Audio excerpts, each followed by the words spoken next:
같은 경우에는 뭐 그러지 뭐 그런데잖아. 외국인도 절대 안 한다는 거야. 사람을 쓰세요라고 얘기를 하지 그 시간 동안에 업무를 추가하지 않는다는 거야. 왜? 그렇게 한번 업무를 추가하고 나면 결국은 누군가 일손이 필요하면 일손을 구해라. 그래서 일자리가 늘어나야 그래야 다 같이 먹고 사는 건데 그러면 와 정말 부럽다. 이걸 우리가 부러워만 하는 게 문제예요. 우리는 그 나라들보다 가난하잖아요. 우리나라 경제 규모가 세계 11위야. OECD 국가 24개, 28개밖에 안 되고. 우리나라 경제 규모가 세계 선진국에 비해서 그렇게 떨어지는 나라가 아니라니까.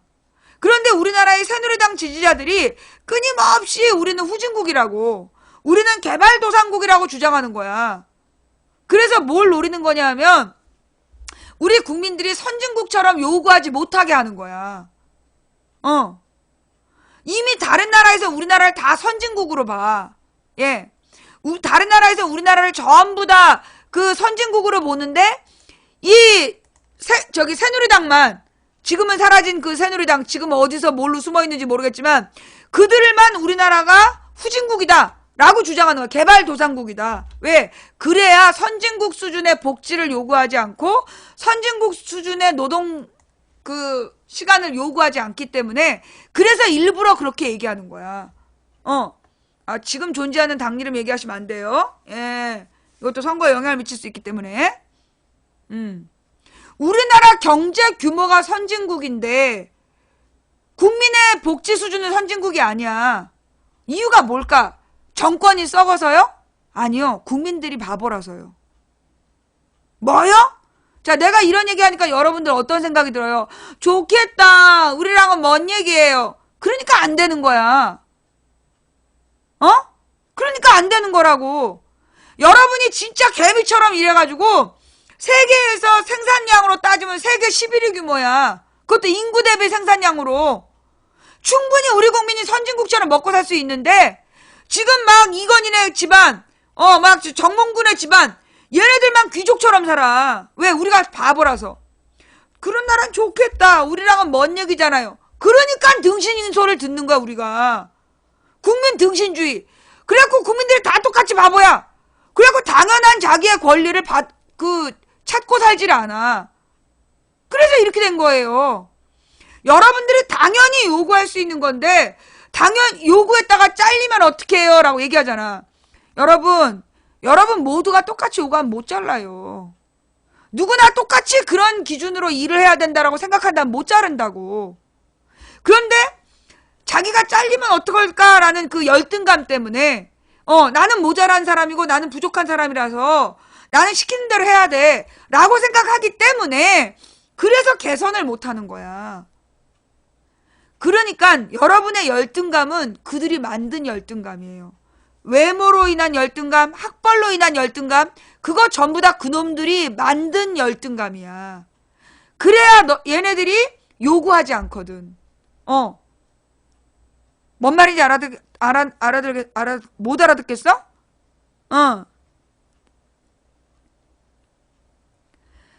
쉽지 않다고 보기 때문에 안 되는 거예요. 여러분, 우리 작년에 박근혜가 탄핵당할 거라고 생각했어, 안 했어? 작년 요맘때 박근혜가 탄핵될 수 있다 생각한 사람 몇 명이나 돼? 아무도 없어. 그런데 온 국민이 다 같이 꿈을 꾸니까 되잖아. 박근혜가 나쁜 짓 한 거 벌써 몇 년 동안이야. 국민들이 다 같이 깨어나면 되는 일이에요. 무슨 얘기인지 알아요? 지금 우리가 그게 말로는 좋지만 되겠어요. 그러니까 안 되는 거라고. 되겠냐라고 생각하니까 안 되는 거야. 된다고 믿든 안 된다고 믿든 우리의 믿음대로 된다. 우리나라가 앞으로 장기적으로 먹고 살으려면 그렇게 해야 된다. 우리가 지금 일자리가 없다. 실제로요, 한 사람이 일을 너무 많이 해서 일자리가 없는 거예요. 너무나 한 사람에게 너무 노동시간을 길게 하기 때문에 일자리가 없는 거야. 근로기준법만 지켜도, 이승만 때 만든 근로기준법만 지켜도요, 우리나라 지금 일자리가 지금보다 3배로 늘어나요. 예. 근로기준법만 지켜도 일자리가 3배로 늘어나. 이게 그 IMF라는 거, 그게 바로 먹튀 자본이라는 거예요. 어느 나라를 그 부도 내고, 그 부도를 근거로 해서 IMF가 와서 구조조정이라는 걸 하고, 그 구조조정으로 일자리를 싹 없애버려. 그래야 이 사람들이 그 배가 고파서 어떤 나쁜 일자리라도 나오니까. 옛날에는요, 우리나라 IMF 이전에는 함부로 자를 수가 없어서 사람을. 만약에 함부로 해고했다. 그러면 노동쟁의가 들어가는, 그러니까 그 노동법상 재판을 신고할 수 있고, 그래서 해고 무효 소송을 할 수 있어. 그래서 중소기업들도, 그리고 우리가 대학교 졸업할 때쯤에는 대기업이 100만 원 받으면 우리가 80만 원 받는, 그러니까 중소기업이 80만 원 받는 수준이었어. 80에서 85? 중소기업하고 대기업하고 노동임금의 차이가 별로 안 났어. 그런데 지금은 절반이야. 100대 50으로. 이게 점점점 노동 조건이 악화된 거야. 왜 그랬냐? 민주노총은 빨갱이다. 민주노총을 보고 빨갱이 새끼들. 그렇게 해서 이렇게 된 거예요. 95%였나, 우리 때? 예. 지금이 65%? 예. 50% 가까이 되잖아요. 50%에서 65% 정도. 그러니까 옛날에는 대기업하고 중소기업이 별 차이가 없었는데, 지금은 대기업, 중소기업의 임금 격차가 너무 심해진 거야. 그리고 동일 노동에 대해서도 임금 격차가 절반이잖아. 정규직, 비정규직이. 그렇게 점점 나빠진 게 뭐냐면, 노동자들은 빨갱이다. 그 다음에 민주노총은 귀족노조다. 이런 말 만들어가지고 끊임없이 노동 세력들을 위축시킨 거야. 그래가지고 그래서 지금 이 나라 꼴이 이 모양이 된 거예요. 그래서 결론은 어떻게 됐어? 노동자들의 임금이 점점 나빠지니까 모두가 다 같이 못 살게 된 거야. 모두가 다 같이 못 살게 된 거야. 노무현 때는요, 그래도 우리 국민들이 일주일에 한 번씩 외식을 했어. 서민들이. 그렇잖아. 노무현 때만 해도 일주일에 한 번씩 외식을 하고 다 같이 그래도 가족들이 여유가 있는 삶을 살았어. 그래도 그때 힘들다 하는데, 야, 이 아파트 값이 계속 올라가는데 아파트 살 돈 때문에 우리가 다른 생활을 못한다. 이게 우리의 불만이었잖아. 그래서 이명박을 뽑았죠. 국민이 부자 되고 싶어서. 그래서 어떻게 됐어요? 더 가난해졌잖아. 노무현 때보다 이명박 때 더 가난해졌어. 박근혜 때 더 가난해졌잖아. 그게 뭐냐? 부자 만들어주겠다라는 그 포퓰리즘 정치인들을 지지해줬기 때문에 나라 꼴이 이렇게 된 거야. 우리가 구조적인 문제에 대해서 당연히 요구할 것들을 요구하지 않기 때문에. 예. 김대중 때는 아파트가 평당 800이었다. 그랬군요. 예. 그 노무현 대통령 때 아파트 값이 최고치였어. 그러다가 이제 이명박 돼서 아파트 값이 지금 떨어졌다가 지금 이제 박근혜 때 올라간 거잖아요. 다시. 그래도 노무현 때만큼은 안 올랐어. 하여간 이제 그때 왜 그랬냐면 노무현 정부 때 그 생산외 소득 그러니까 그 생활비 외 소득을 다 부동산에 투자를 했다고. 그래서 부동산 값이 거품이 너무 끼었던 거야. 그러다 지금 이 꼬라지가 났지. 근데 요즘에 보면요, 내가 진짜 전국에 지어진 아파트들을 보면 정말 걱정이 돼. 왜냐하면 지금 지어진 아파트들이 대부분 오피스텔형이야. 그 오피스텔형이 뭐냐면 베란다 없는 집. 그거 알죠? 베란다가 없는 오피스텔과 아파트의 차이점이 뭐냐면 베란다가 있고 없고야.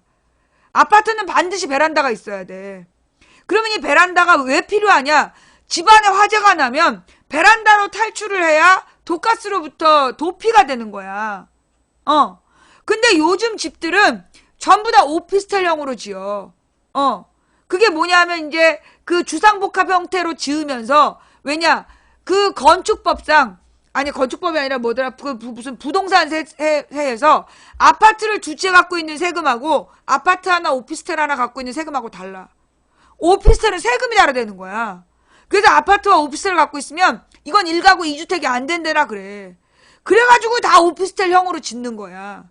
근데 그 오피스텔형들의 문제가 뭐냐면 대형 화재에 취약하고, 이 아파트 안에서 그러니까 사고가 났을 때 대책이 없는 거야. 그리고 건강상으로도 좋지도 않고. 그런데 이 돈에 환장한 인간들이 그 아파트들을 그렇게 자꾸 때려지요. 근데 이미요, 옛날에 노무현 정부 때, 노무현 정부 말에 보고서가 나왔어. 우리나라의 전체 가구 수와 이미 지어진 아파트 숫자가 동일하다. 그럼 무슨 얘기냐? 더 이상 아파트 수요가 없다는 거야. 근데 계속 짓고 있어. 어쩌자는 건지 모르겠어요. 그러면 기존의 아파트들이 낡아서 그러잖아요. 기존의 낡은 아파트들을 짓고 더 짓겠다는 거잖아. 부시고 거기다 더 높이, 더 많이 짓겠다는 거잖아. 아니, 아파트를 계속 그렇게 많이 지으면 뭐하냐고. 살 수 있는 사람이 없는데. 미분양 사태가 일어나면 그걸 또 국가에서 다 책임지라고 지랄하고. 막 이게 또 그런 아파트들을 지으면서 소위 제2금융권을 돌려가지고 그 제2금융권에다가 막 또 정부에서 대출해주고 그거 나중에 이 새끼들 책임 못 지고 먹튀하고 그러니까 국가 부채 늘어나고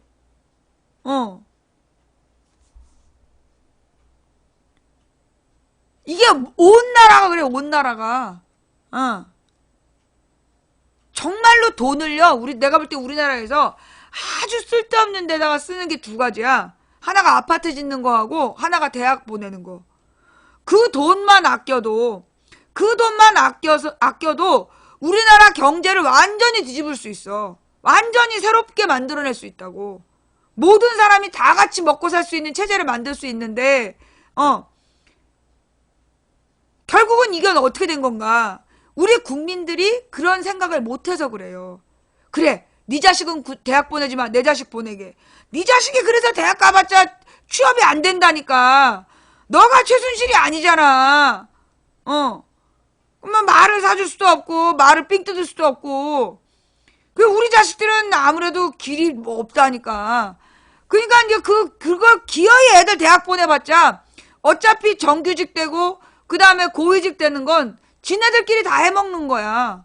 우리가 왜 걔네들을 위해서 가서 우리 자식들 원형 탈모 걸리고 비만 걸리고 이 스트레스성 질환에 시달리게 하면서 결국 나이 40대 되면 회사 그만두라고 그러고 왜 우리가 그 짓거리를 하면서 살고 있냐고. 아니, 지금 대학 나온 사람들 뭐 하고 있냐고. 이제 내가 나이가 40대 후반이 됐잖아. 내가 아는 나의 대학 동기들 중에 상당수가 놀아. 우리 선배들 중에서도 노는 사람들이 많이 늘어나고 있어.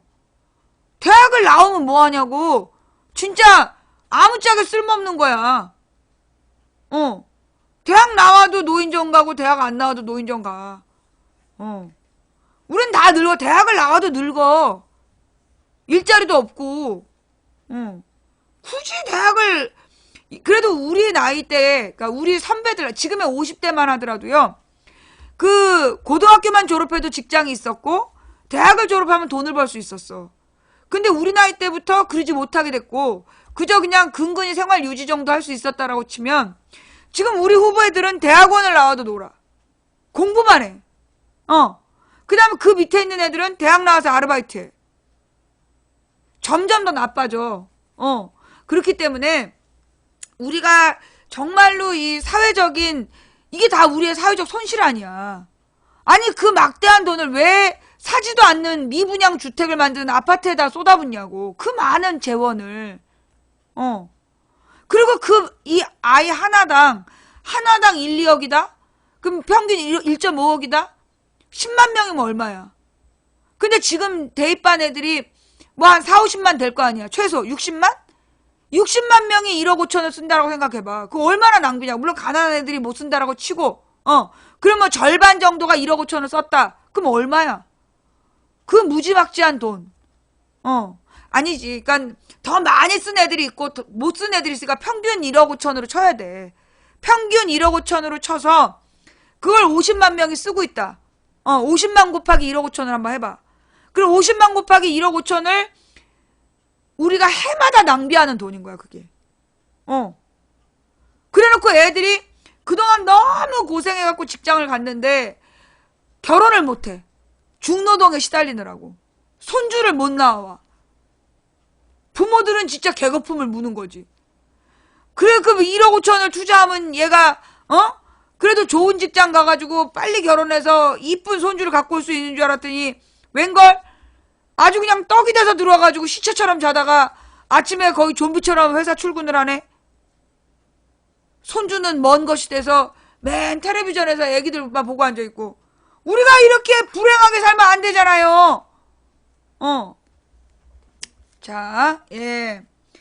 연애나 결혼도 돈이 드는데 이것도 고쳐야 되는 거야, 우리가. 그러니까 우리가요, 지금 우리나라에서 이 연애를 못하고 결혼을 못하는 이유 중에 하나가 결혼 비용이 너무 많이 든다? 사교육비가 너무 많이 든다야. 결혼 비용이 너무 많이 들기 때문에 결혼을 포기하는 거고, 그 다음에 사교육비가 많이 들기 때문에 출산을 포기하는 거야.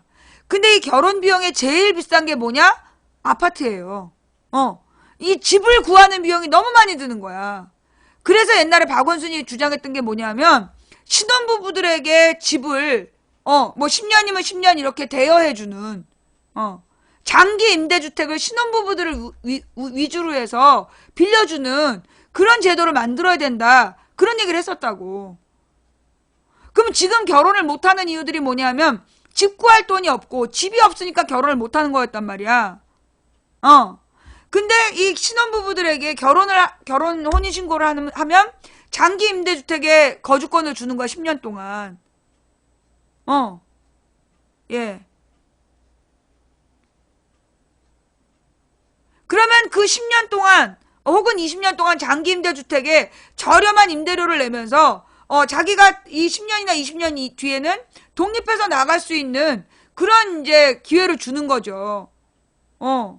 근데 지금 같은 경우에는 그런 걸 생각을 못하고 있기 때문에, 그런 제도가 없기 때문에 이 신혼부부들이 결혼을 못하는 거 아니야. 결혼에 엄두를 못 내는 거 아니야.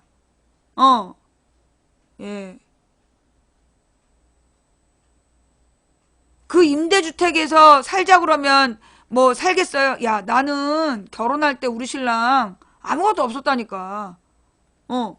나는 사람들이 나더러 너무나 뭐 놀고 먹는 거 아니에요? 뭐 너무한 거 아니에요? 뭐 이런 얘기 하는데, 나 결혼할 때 우리 신랑이 직업도 없었어.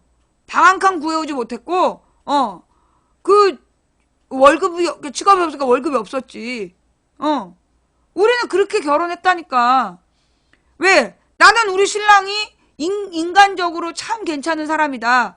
얘는 지금은 볼품이 없지만, 지금은 아무것도 갖고 있지 않지만, 얘는 절대 나를 굶어준 게는 아니다. 그래서 내가 결혼했어. 그리고 돈은 내가 벌면 되지. 그래서 내가 그러니까 내 친정집에 내가 살던 방에서 결혼했다니까. 그렇게도 우리 땐 살았어요. 근데 점점점 세상이 말이야. 이게 무슨 뭐 인테리어 프로 이런 거 있잖아. 인테리어 프로니 뭐니 이런 걸 하면서 연예인의 집 같은 거 막 보여준다? 그러면서 막 화려한 집을 신혼부부가 사는 것처럼. 그러니까 안 되는 거야. 그게 애들 결혼을 못 하는 거야. 내가 늘 하는 말, 신혼부부는 방 한 칸이어야 돼. 방이 두 칸이면 안 돼. 왜냐? 이게 애들이 오랜 기간을 각자 자기네 집에서 부모들이 오냐 다 집 마음에 들게 해줬어. 근데 갑자기 남이랑 살게 돼. 일단 아랫도리의 강력한 메시지 때문에 결혼해서 살아서 아랫도리를 만족시키고 나면 윗도리가 안 맞는 거야. 저 새끼 왜 저래? 저 년이 왜 저래? 이러면서 마음이 변해. 그러면 이제 뻑하면 싸워. 그래서 신혼 6개월은 이 우주 전쟁의 시기야. 근데 그때 뻑하면 싸우는데 그때 방이 두 칸이다. 화해할 기회가 없어. 화해할 기회가 없어. 그래서 어떻게 해야 되느냐? 신혼집은 반드시 한 칸이어야 돼. 방 한 칸으로 살아야, 그래야 얘네들이 화해를 하는 거야. 이게 방이 이게 여러 칸이면 화해를 절대 못해. 헤어져. 그러니까는 부잣집, 그러니까 잘 사는 집 아이들이 이혼도 많고 결혼 생활이 불행한 이유 중에 하나가, 그게 부모가 처음에 너무 좋은 집을 해줘서 그래. 이거 결혼해서 살아본 사람은 알아. 단칸방에서 시작한 사람들이 생각보다 성공률이 높은 이유가, 이혼율이 좀 적은 이유가, 그 화해할 기회가 많기 때문이야. 아무리 꼴보기 싫어도 어차피 맨 처음에 신혼집이 방 한 칸이면 장 놓고 침대 놓고 책상 놓고, 그러면 바닥에서 잘 수 없잖아. 침대에서 어차피 자야 돼. 저리 가, 새끼야. 막 이러면서도 어차피 같은 방에서 같은 공간에 누워 자야 되거든. 딱 이불 필 자리 빼놓고는 꽉 차니까. 그렇게 살아야 애들이 한 3년에 걸쳐서 서로 깎을 거 깎고, 버릴 거 버리고, 그래서 이제 적응하게 되는 거지. 그래야 손주도 빨리 나오고. 방이 2칸이면 안 좋은 거야, 그거. 예, 그건 성격마다 달라요. 살아봤나? 동선이 시야에 다 들어와야 이제 화해가 빠른 거야. 그리고 좌우지가 이제 거기까지만 얘기하고 넘어가서 우리가 결혼에 돈이 많이 든다. 그 결혼에 돈이 많이 든다라는 게 문제예요. 돈이 많이 든다고 그 많이 드는 결혼을 하려고 그러는 게 문제야. 우리 자매들이 부자 남자를 만나려고 한다. 그래서 자기는 아예 시도도 안 한다. 새끼야, 네가 그러니까 안 되는 거야. 시도는 해봤냐고. 내가 정말로 너를 사랑한다. 너의 사랑을 확신을 주고 내가 평생 바람피지 않고 너 하나만 사랑하겠다라는 확신을 준다라면 내가 볼 때 그 여자들이 반드시 직구해와라, 차구해와라 그러지 않을 거라고. 근데 이게 여자들에 대해서도 모든 여자가 그럴 거야 라고 생각하고 있기 때문에 그래서 불행한 거야. 아니 잘 나가던 원빈, 하긴 원빈 이나영이니까 그렇게 했겠지만 보리밭에 가서 결혼하더만. 그리고 그냥 아는 사람들 지인 몇 명 해가지고 속단지 걸어놓고 국수 삶아 먹고 그러면서도 결혼들을 하더라고. 물론 집의 규모가 다르겠지만, 그죠? 좌우지간 나는 연예인들이 신혼집 공개하는 거 그런 거 좀 못하게 해야 돼. 그거 있잖아. 대부분 빚진 사람들 많아. 우리가 연예인들은 다 잘 사는 줄 알잖아. 그렇지 않아요. 실제로 연예인들의 수입이 우리가 생각하는 것만큼 그렇게 많지 않아. 그래서 연예인들이 막 집이 멋있게 사는 거 대부분 월세래. 대부분 비싼 월세에 사는 거고요. 실제로 자기 집을 그렇게 사는 사람들 드문 거야. 이게 왜 그러냐 하면 이게 기획사라는 데에서 무슨 출연료가 몇억 몇십억 그거 다 기획사가 가져가고 그래서 연예인들이 자기 기획사를 세우는 거 아니야. 근데 그렇게 기획사를 세워놓으면 그 기획사 유지비를 대야 되는 거야. 혼자 벌어서 기획사 애들 다 먹여 살리는 거잖아. 그러니까 그 연예인들이 그렇게 돈이 많지 않아요. 근데 연예인이라 그러면 일단 외곽에, 도시 외곽에 거대한 마당에 막 그림 같은 전원주택을 짓고 그러고 산다라고 자꾸 뻥을 까니까 옛날에 어떤 연예인도 그거 다 전세고 월세고 그랬어. 그거 다 허풍이야. 보여주기. 그런 걸 쇼윈도 부부라 그런다든가? 뭐하러 그런 짓을 하냐고. 그러니까 그렇게 신혼집에 막 거대한 집에 사는 거 자꾸 보여주면서 지랄 연병들 하지 말고 그냥 방 한 칸에서 살아. 연예인이라고 별거 있어? 쌈박질하고 꼴 보기 싫을 때 그래도 어쩔 수 없이 한 방에 살아야 원룸에서 그냥 사는 거지. 자꾸만 집 넓고 막 그렇게 돌아다니다 보면 불행해져. 그러니까 우리나라가 또 이게 참 잘못된 문화야. 집이 너무 커. 우리나라의 집도 너무 커. 그러니까 이제 일본 같은 경우는 집이 되게 조그맣잖아요. 왜 이렇게 집이 조그맣냐면 일본은 지진대이기 때문에 지진이 많이 일어나기 때문에 집을 높이 짓기가 어렵다는 거야. 도쿄에 아파트들이 있긴 있는데 그렇게 높은 아파트를 지으려면 방진 설계를 해서 어마어마하게 비싸대. 너무너무 비싸기 때문에 그 일본은 집을 대부분 땅바닥에서 1, 2층으로밖에 못 짓는 거야. 대부분이. 그러면 1, 2층밖에 안 지어서 거기서 사람들이 다수를 수용하려니까 규모를 다 작게 만드는 거야. 그래서 일본은 집이 되게 작아요. 근데 우리네 집들이 이렇게 커진 이유는 뭐 때문이냐? 텔레비전에서 보여주는 거, 그리고 미국식의 영향을 받아서. 근데 미국 집도 가보면요, 생각보다 되게 좁아요. 우리가 텔레비전에서 보면 되게 넓어 보이잖아. 실제로 가보면 되게 좁아. 예. 드라마 세트장 같은 데 가봐. 뭐 하는 짓이지? 다리 뻗고 누울 수도 없는 공간이 방이야. 근데 카메라엔 커 보이는 거지. 그러니까 그 연예인들의 모습이 우리가 그 텔레비전에 보는 것의 딱 절반 사이즈라며. 연예인들이 절반 사이즈인데 2배로 보이는 거야. 그러니까 공간도 2배로 보이는 거야. 실제로 사람이 일자로 크게 누울 수도 없는 그런 공간에서 세트장을 하는데 그런 걸 막 으라짜짜게 꾸며서 보여주니까 그렇게 살아야 되는 것처럼 잘못된, 그러니까 이것도 소비 문화에 대한 잘못된 그 이미지화가 지금 쓸데없이 집을 넓게 살고 낭비되는 게 많은 거죠. 예. 그러니까 우리가 고쳐야 될 것들은 우리의 의식을 개혁해야 돼. 우리도 모르게 우리들 속에 뿌리 내린 잘못된 의식들을 버려야 된다고. 나보다 돈 많은 남자, 그놈은 나 말고 딴 년한테도 마음이 있어. 내가 남자를 고를 때 나보다 부자를 안 골랐다니까. 왜? 나보다 돈 많고 잘생겼으면 그 틀림없이 딴 년한테도 애정을 뿌린다니까. 나보다 못 살고 나 하나만 매달려 살아야 될 사람을 데리고 살아야 행복한 결혼을 할 수 있는 거야. 이거 자매들이 가져야 될 자세예요. 돈 많고 잘생긴 놈은 여자가 반드시 따라붙어. 그년들 치우고 다니는 게 얼마나 괴롭겠어. 그냥 돈 많고 잘생긴 남자에 대한 꿈을 버려야 돼. 착하고 성실한 남자. 이 남자들도 마찬가지야. 가슴 크고 허리 날씬한 여자만 고르니까 얼굴 예쁘고 가슴 크고 허리는 날씬한데 엉덩이 큰 여자. 그런 여자들은 그 머리로 갈 게 가슴으로 가가지고 쓸모가 없어. 이게 이 아내의 지혜가 얼마나 결혼 생활하는데 필요한 줄 알아? 이게 가슴보다 머리가 큰 여자랑 살아야 되는 거야. 근데 막 머리보다 가슴 큰 여자들이 요즘 너무 많아.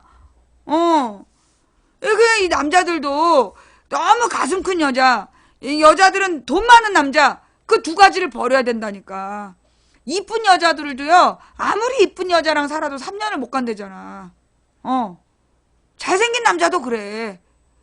도리어 처음에는 별로였는데 살면 살수록 인간의 향기가 배우자를 정말 감동시킬 때 그런 삶이 아름다운 삶인 거야. 예. 그러니까 이제 이 뭐라 그러나 그러니까 이게 다 누가 만들었을까? 우리의 잘못된 이 사고방식들을 다 누가 만들었을까? 방송이 만들어낸 거야. 그죠? 방송이 만들어낸 거야, 방송이. 예. 이 TV 매체가 그렇게 여자는 가슴이 커야 된다. 그렇게 크려면 만지면 안 돼. 큰일 나. 터져버려. 만지지도 못하는 걸 그렇게 산더미만큼 만들어 놓고 뭐 하자는 거냐고. 그걸 뭐라 그러지? 그림의 떡이야. 만질 수도 없는 거. 이게 자꾸만 쓸데없는 거에다가 자꾸 만들어 놓고, 그리고 남자애들 외제차 타고 다니면 다 뭐 있는 집 자식 같지? 그거 다 빌린 차야. 그리고 여러분 여자애들 자매님들 잘 알아야 돼요. 이 외제차는 중고값이 싸요. 그러니까 얘네들이 이제 외제차를 대부분 중고차로 사는 거야. 이 중고차 값이 이게 절반 이하야. 그래갖고 막 그 차가 비싼 차라고 그래가지고 부자일 거란 착각을 버려. 그거 대부분 렌트하는 거야. 렌트카나 그러니까 중고차 렌트하는 거야. 그러니까 이제 그런 외제차 타는 남자한테 그 헛된 시간 낭비하지 마. 아무짝에 쓸모없어. 그리고 막 돈이 없어요. 돈 없다라고 얘기한 사람들 가만 보잖아. 쓸데없는데 돈을 써. 그지? 자기네들의 삶을 가만히 보면 늘 돈이 없다고 전전긍긍하는데 가만 보면 쓸데없는데 돈을 써. 너무 고급스러운 취미를 갖고 있다든가, 돈 많이 들어가는 취향이 이건 자기의 자존심이라나? 자존심을 드시고 사세요. 돈 없다는 얘기를 하지 마시고. 돈이 없어도 난 행복해요. 나의 이 비싼 취미를 지키려면. 그리고 살아. 왜 사람들한테 돈 없다는 얘기를 해? 그러니까 쓸데없는 데 돈 쓰지 말고, 예. 쓸데없는 데다 돈 쓰지 말고, 배부르면 돼. 먹는 거는 배부르면 되고, 이 집은 누워서 잘만 하면 되는 거고, 비바람 안 맞으면 되는 거고, 차는 국산이면 되는 거야. 그만 쓸데없이 내가 제일 아까운 돈, 무슨 뭐 명품 원피스, 명품 가방. 아유, 씨. 가방에 들어가 살아! 그 그 가방 하나면 네가 얼마나 많은 인생에, 네가 그 가방 하나에 돈 주고 책을 사가지고 그걸 다 읽어봐봐. 네가 가방 공장 사장이 되지. 쓸데없는 데다 돈 쓰고 자빠져가지고 돈 없다고 그냥. 돈 많은 남자. 내가 써본 바에 의하면 진짜 그 에코백이 최고야. 에코백의 가장 큰 특징이 뭐야? 가벼워.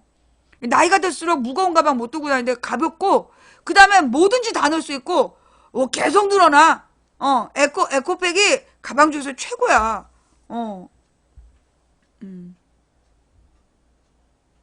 그리고 빨아 쓸 수 있고. 망치님도 외제차 아님? 야, 미쳤냐, 내가 외제차를 사게? 나 국산차야.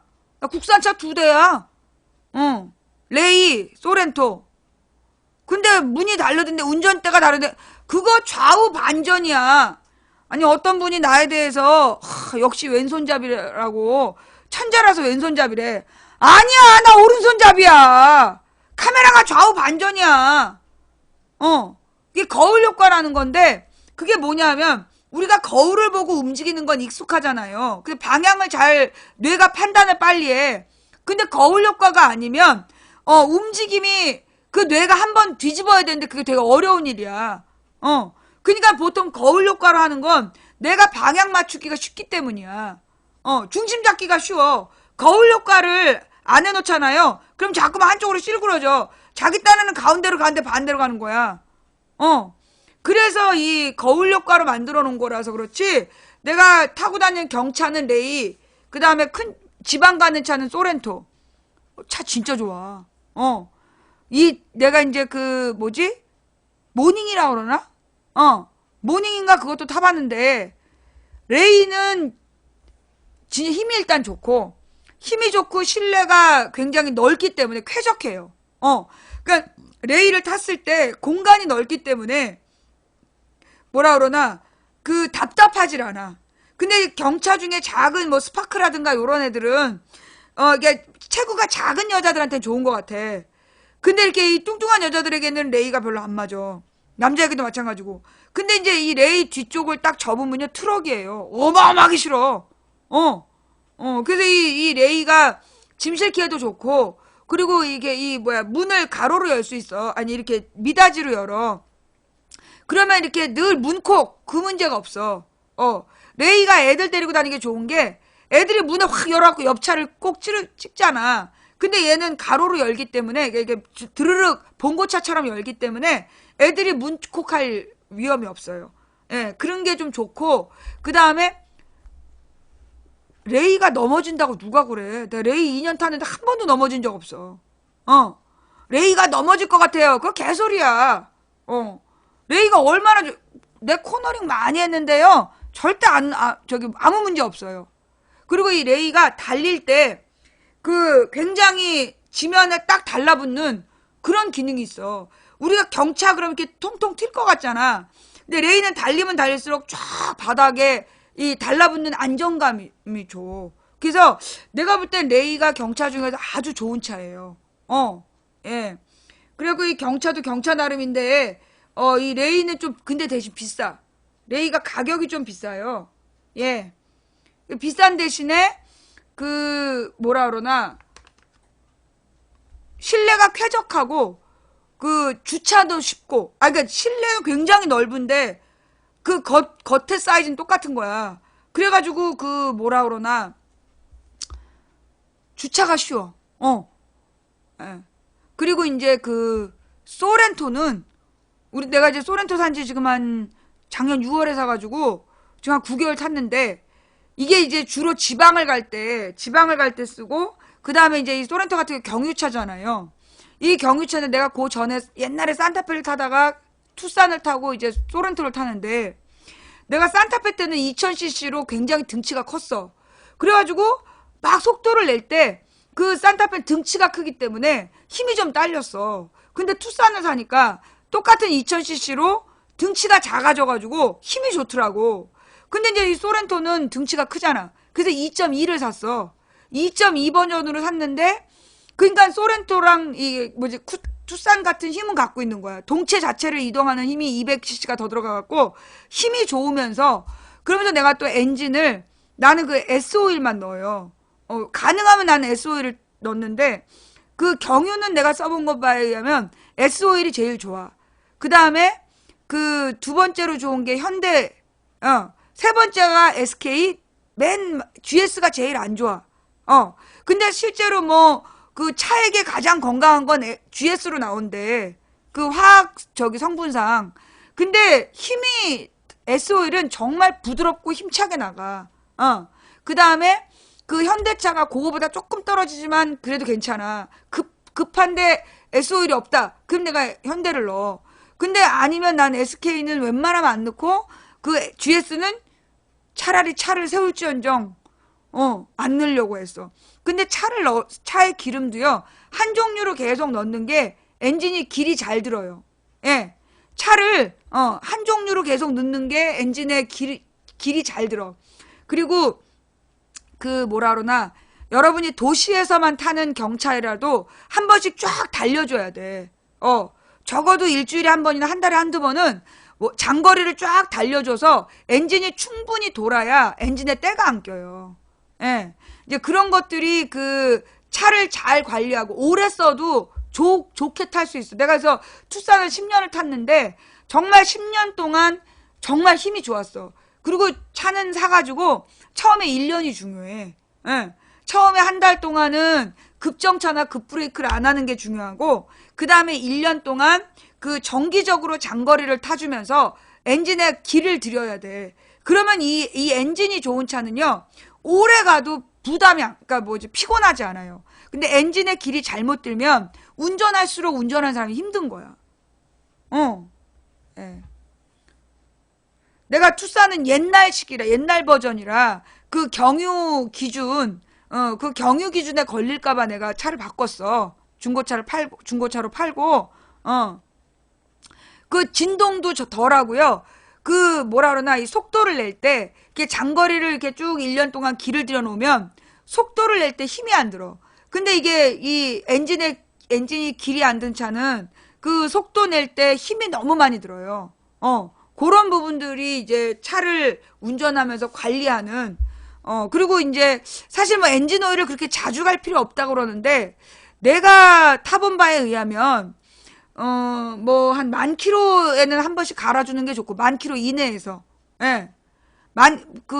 경유차 같은 경우에는 5,000에서 8,000 정도에 갈아주는 게 좋은 것 같더라고. 그리고 휘발유차 같은 경우에는 뭐 10,000km 정도에 한 번씩 엔진오일 갈아주는 게 좋을 것 같고, 예. 그리고 뭐 엔진오일보다 더 중요한 건 운전하는 습관이야. 예, 급브레이크나 급제동, 급브레이크나 급발진, 급발진은 아니지만 하여튼, 갑자기 급가속, 속도 냈다 갑자기 밟고, 이런 운전이, 안 좋아. 그 다음에 운전하는 사람들이 꼭 알아야 될 팁. 고속도로에서, 차선 변경 많이 하는 사람들 있지. 되게 빨리 갈 것 같잖아. 빨리 못 가. 예. 그 고속도로에서 차선 변경을 많이 하는 사람들이 심리적으로 빨리 간다고 생각하는데, 실제로 빨리 안 가요. 그 다음에 또 알아야 될 게 뭐냐. 이렇게 차선 변경을 많이 하면 기름이 많이 먹어. 그거 알아요? 예. 차선 변경을 많이 하잖아. 그러면 기름이 엄청 많이 들어. 생각하는 것보다 많이 들어. 예. 그게 왜 그러냐면, 이게 이렇게 윙 속도 냈다가 차선 변경할 때 속도 줄이고, 이런 식이잖아. 그래서 차선 변경을 자주 하면 기름을 많이 먹어요. 예. 웬만하면 쭉 2차선으로 가다가 앞에 이제 그 거대한 거구들이 나타났다. 그럴 때만 요쪽 1차선으로 가고, 그래서 이제 그 되도록이면 차선 변경 없이 가는 게 제일 좋고, 그 다음에 내가 달려보니까 120에서 130 사이가 기름이 가장 덜 먹어. 근데 사실 120이야. 110에서 120 정도가 기름이 제일 덜 먹어요. 60km 미만이면 기름 엄청 많이 먹고, 그 다음에 110에서 120이 기름이 제일 덜 소비가 되고, 130을 넘어가면 엄청 많이 먹어, 기름을. 그래서, 예, 그 속도를 빨리 빨리 낸다고 그래서 빨리 갈 것 같잖아. 그렇게 빨리 못 간다니까. 한국의 도로 상황이요. 그렇게 속도를 많이 낸다고 그래가지고 빨리 가지지 않아. 예. 그리고 이제 이 RPM은 2 정도, 그러니까 2000 정도에 맞춰서 하는 게 진짜 좋고요. 3000 정도 넘어가면 그것도 차 엔진에 엔진에 무리를 주는 거야. 예.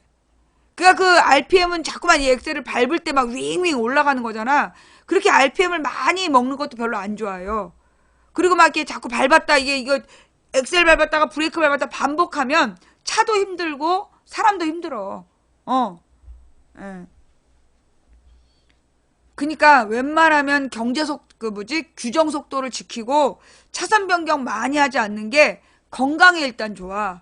건강에 일단 좋고 그리고 안전하고 너무나 과속을 하거나 그랬을 때 별로 안 좋더라고요. 예. 내가 10년 동안 돈 벌었다 그랬잖아. 내가 이제 10년 동안 돈을 벌면서 전국의 고속도로를 거의 뭐 1년에 7, 8개월을 고속도로에서 살았었어. 몇 년 동안을. 그래가지고 이제 자동차 운전을 계속 내가 하면서 다녔기 때문에 여자들 중에서는 아마 내가 꽤 운전 많이 택시기사가 아닌 경우엔 택시기사나 영업하는 분들이 아니면 내가 꽤 많이 한 편이야. 예. 내가 이제 운전을 오래 했어요. 운전을 많이 한 편이에요, 여자치고는. 그래서 이제 그 차를 내가 그래서 조금 아는데, 그리고 이제 외제차들의 문제점이 그거라며. 기름이 너무 많이 먹는 거. 물론 이제 유럽 차들은 좀 덜한데, 대부분 우리나라 사람들이 외제차를 또 등치 큰 걸 사요. 등치 큰 거는 그만큼 기름을 많이 먹어. 그리고 수리비 많이 들고. 그리고 이놈의 그 외제차 때문에 우리 보험료가 이렇게 올라가는 거야. 나는 그 외제차에 대해서는요, 그 개인의 보험료를 더 올려야 된다고 봐. 기본 보험료를, 외제차는 수리비가 많이 들어가잖아. 그러니까 그 기본 외제차는 그 기본 보험료를 난 2배, 3배 내야 된다고 봐. 수리비가 2, 3배면, 기본 보험료도 2, 3배를 내야지. 안 그래? 이 외제차 수리비 때문에 그렇게 우리 보험료들이 원래 전자석 벨트 착용하고, 그리고 뭐라 그러나, 이 CCTV나 이런 속도 감시 체계가 우리가 발달되어 있어가지고, 그렇게 사고량이 많지 않은데 보험료가 안 내려가는 이유가 뭐냐? 자동차 보험료가. 외제차 때문이야. 늘어나는 외제차 때문에. 근데 요즘엔 좀 외제차가 좀 줄어들고 있긴 했어. 왜냐하면 옛날에는 소위 이제 사업하는 사람들한테 자동차 리스비를 영업비용으로 인정을 해준 거야. 운영 비용으로. 그래갖고 이제 그 리스를 비싼 차를 리스를 하면 그 비싼 차에 들어가는 모든 비용을 전부 다 사업 비용으로 인정을 해줬어. 그래갖고 우리나라에서 그렇게 외제차를 굉장히 많이 리스하는 용으로 다 사갖고 왔었대잖아. 그런데 그러니까 작년인가 재작년에 그 제도를 바꿨어요. 그래서 그 리스를 인정해주는 걸 연간 얼마까지로 제한을 뒀어. 연간 1000만 원인가 뭐 얼마까지로 제한을 둬가지고 이제 더 이상 비싼 외제차를 리스를 해봤자 나머지 비용을 인정을 안 해주는 거야. 예. 1년 1000만 원인가로 이렇게 내려갔죠. 그러니까 보통 한 달에 300만 원씩 리스비를 내면서 외제차를 탄 거야. 근데 그 외제차도 보험을 들고 그러면 그 보험료는 우리가 내는 거야. 근데 이제 지금은 그 리스비를 다운시켜가지고 그 이상은 전부 다 개인이 다 내야 되는데 돈이 아까우니까 그래서 길거리 외제차가 많이 줄었어. 한 달에 800. 예. 외제차 진짜 민폐야. 주변 사람들한테 민폐야. 왜 딴 얘기가 나온지 모르겠지만. 자, 이렇게 해서, 오늘의 경제 이야기, 생활 이야기 좀 해봤고요. 그럼 이제 제목에 관한 이야기를 해야 되지 않나요?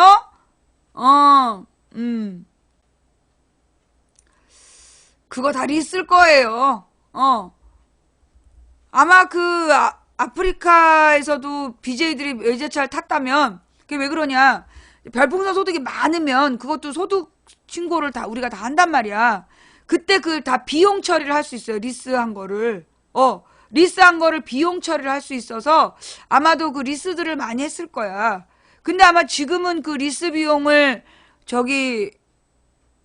다 비용으로 인정을 안 해주기 때문에 아마 지금은 다 바꾸지 않았을까 싶은데? 망치님 너무 편향되게 설명하시네. 미안해, 편향돼서. 내가 편향으로 보이는 건 네가 편향됐기 때문이야. 국산차 별로임? 국산차 뭐뭐 타봤는데? 국산차 뭐뭐 타봐서 국산차가 별로야. 그리고 임마 네가 타는 외제차 그거 중국산이야. 무슨 저 BMW 아우디 타면 막 외제차 같지 그거 중국산이야. 차라리 그냥 기아차를 타. 그거 국산이야. 그 뭐 벤츠 뭐 아우디 뭐 그거 중국산이에요. 그러니까 중국에서 만들어서 갖고 오는 건데 뭘 그걸 또 외제차라고 하긴 뭐 중국산을 좋아하면 뭐 타든가. 우리나라 차들이 얼마나 좋은데. 예. 우리나라 이 차들이 진짜 잘 만들고요. 예. 좋은 차예요. 무엇보다 이렇게 뭐라 그러나 같은 값에 비해서 외제차 같은 값에 비해서 훨씬 시설이 좋은 거잖아. 외제차는 외제차란 이유만으로 너무 비싸. 우리나라가 외제차가 특히 더 비싸대. 그게 티구안 같은 경우도 유럽에서는 뭐 3천만 원이 안 된다는 거야. 그런 게 들은 것 같아. 티구안이 유럽에서는 3천만 원이 안 되고 2,500만 원 정도인가? 뭐 2,400만 원 정도인가? 그 정도밖에 안 되는데 우리나라에 들어오면 4천만 원에 파는 거지. 그러니까 이제 우리나라 이 외제차가요 진짜 봉이야 봉. 그러니까 그 자기네 나라에서 팔 때는 되게 싼데 그러면 그 우리나라에서 파는 게 더 좋은 차일까요? 더 나빠요. 왜냐하면 외국 차에는 기본 옵션이 다 들어가 있어야 돼. ABS도 기본이고 그러니까는 뭐 유럽 외제차는 기본적으로 다 갖춰져 있어야 돼. 안전이라든가 이런 것들이 다 갖춰준 상태에서 기본에 팔아. 근데 우리나라는 그걸 다 옵션이야. 다 옵션이라는 얘기는 뭐냐? 기본이 허접한 거야. 그러니까 외제차가 우리나라에 파는 게 그렇게 좋은 차들이 아닌 거야. 좋은 차도 아닌데 그걸 비싸게 사는 거야. 그러니까 도리어 우리나라가 근데 이제 가령 우리나라 차가 현대차다. 그러면 이 현대차가 우리나라에서 4천만 원에 파는 걸 미국에 가서 2천만 원에 파는 거야. 기가 막히지. 근데 2천만 원을 팔면서 우리나라 4천만 원만큼 옵션을 얹어서 팔아. 이런 씨발? 근데 거기는 그 정도가 기본인 거야. 그 정도가 기본이기 때문에 그 2천만 원에 파는 거죠. 그래서 역수입이란 방법이 있죠. 야 인간아. 네가 현대차를 미국 걸 사면 미국 노동자들이 월급을 받는다고. 네가 현대차를 살 거면 우리나라에서 만든 차를 사야 우리나라 노동자들이 먹고 산다고 내가 그 얘기부터 한 거 아니야. 도로아미 타물이 이런 거야. 도루묵이 이런 거고. 내가 이 길고 긴 얘기를 한 이유가 뭐냐? 왜 우리나라 차를 타야 되냐? 그 얘기 한 거 아니야. 우리나라에서 일자리를 만들고 그래야 우리가 다 같이 먹고 산다. 그러니까 차를 사더라도 국산차. 이 국산차가 왜 중요해? 차 한 대에 들어가는 부품이 2만 개. 그 2만 개를 우리나라에서 만들면 그만큼 중소기업도 이 일이 늘어나고 일자리가 늘어나니까 다 같이 먹고 사는 게 국산차 애용이다. 그런데 역수입 야! 하여간 진짜 이러니까 도루묵이야. 도루아미 타버리고. 사실 대중교통이 우리나라가 너무 잘 돼 있어요. 예. 근데 유럽 가보고 깜짝 놀랐어. 우리나라처럼 거의 집 앞까지 마을버스가 다니는 경우가 드물어요. 우리는 진짜 이 골목골목까지 마을버스가 요즘 많이 다니잖아. 근데 이 유럽은요, 보통 출근할 때 20분 정도는 걷더라고. 유럽은 한 20분 정도는 당연히 걷고, 그래서 거기서 무슨 트램을 타고 이동을 하고 그런 식이야. 그러니까 아침 저녁으로 이 사람들은 한 20분에서 40분 다 걷더라고요. 예. 근데 우리는 이 마을버스가 굉장히 많이 늘어나고 이게 지방자치가 발달하면서 지방의원들의 공약으로 마을버스가 늘어나는 거야. 마을버스가 많이 늘어났어. 그러니까 노선이. 그러니까 연장되고 막 그러고 정류장도 늘어나고. 근데 그래서 어떤 일이 발생했냐면 저기가 죽어. 골목 시장이. 옛날에는 정류장에서 내려서 골목으로 올라오면서 있는 상가들에서 장을 봐갖고 들어왔단 말이야. 그래서 골목시장들이 살았는데 이게 마을버스들이 산꼭대기까지 다 들어가게 되면서 그래서 동네 시장이 죽은 거야. 동네 슈퍼도 죽고, 예, 그렇게 이제 동네 상점들이 죽은 데에는 대기업의 골목시장 진출도 큰 몫을 했지만 너무나 마을버스 노선이 골목 안까지 다 들어오는 게 그게 좋은 게 아니야. 예. 의외로. 그래서 이제 이 대중교통을 많이 이용을 하면서 그 대중교통에서 내려갖고 가는 골목이 상가들이 많아야 또 뭐에 좋냐? 치안에 좋아요. 상가들에 불이 켜져 있으면 이 상가들이 보통 10시쯤 문 닫잖아. 그때까지는 이 거리가 환하단 말이야. 근데 이 골목시장이 죽어버리면서 이 골목의 치안 유지가 더 어려워지고 CCTV들이 늘어나고 이렇게 되는 거죠. 예. 그러니까 이제 이 그 대기업이 손해를 끼친 게 90%라면 마을버스가 너무나 그 많이 다니는 거 바로 집 앞에까지 마을버스가 있는 것이 골목시장이 죽는 10%의 원인이라 그러더라고. 예. 네. 대기업의 골목시장이 대기업의 골목가는 대기업의 마트들이 골목까지 치고 들어와서 그래서 모든 걸 다 팔잖아. 이불, 뭐 신발, 다 팔잖아. 옛날에 슈퍼마켓에서 팔던 거 더하기 뭐 그러니까 쌀집 없어져, 이불집 없어져, 신발집 없어져, 옷집 없어져. 그게 다 마트 때문이잖아. 마트가 들어와가지고 거기서 다 팔기 때문에 시장이 죽어가는 거잖아요. 예. 그게 90%야. 그리고 그 골목 시장들이 죽는 뭐 작은 이유들 10%는 마을버스가 그 동네 끝까지 다 들어오는 거. 그래서 이제 이 상가들이 죽어가는 거. 근데 이 골목 시장이 죽으면 그만큼 이제 이 자영업자들이 죽고 일종의 이 도미노 현상인 거죠. 예, 도미노 현상. 철물점도 사라지고 작은 시장들이 다 사라진 거죠. 예. 박원순 시장이 왜? 박원순 시장은 또 뭐가 문제라고 왜 또 시비를 걸어? 그 박 시장이 그 저기 마을버스가 너무 많이 늘어나서 골목 시장이 죽어가고 있다. 그걸 걱정한 소리를 내가 들었다. 예.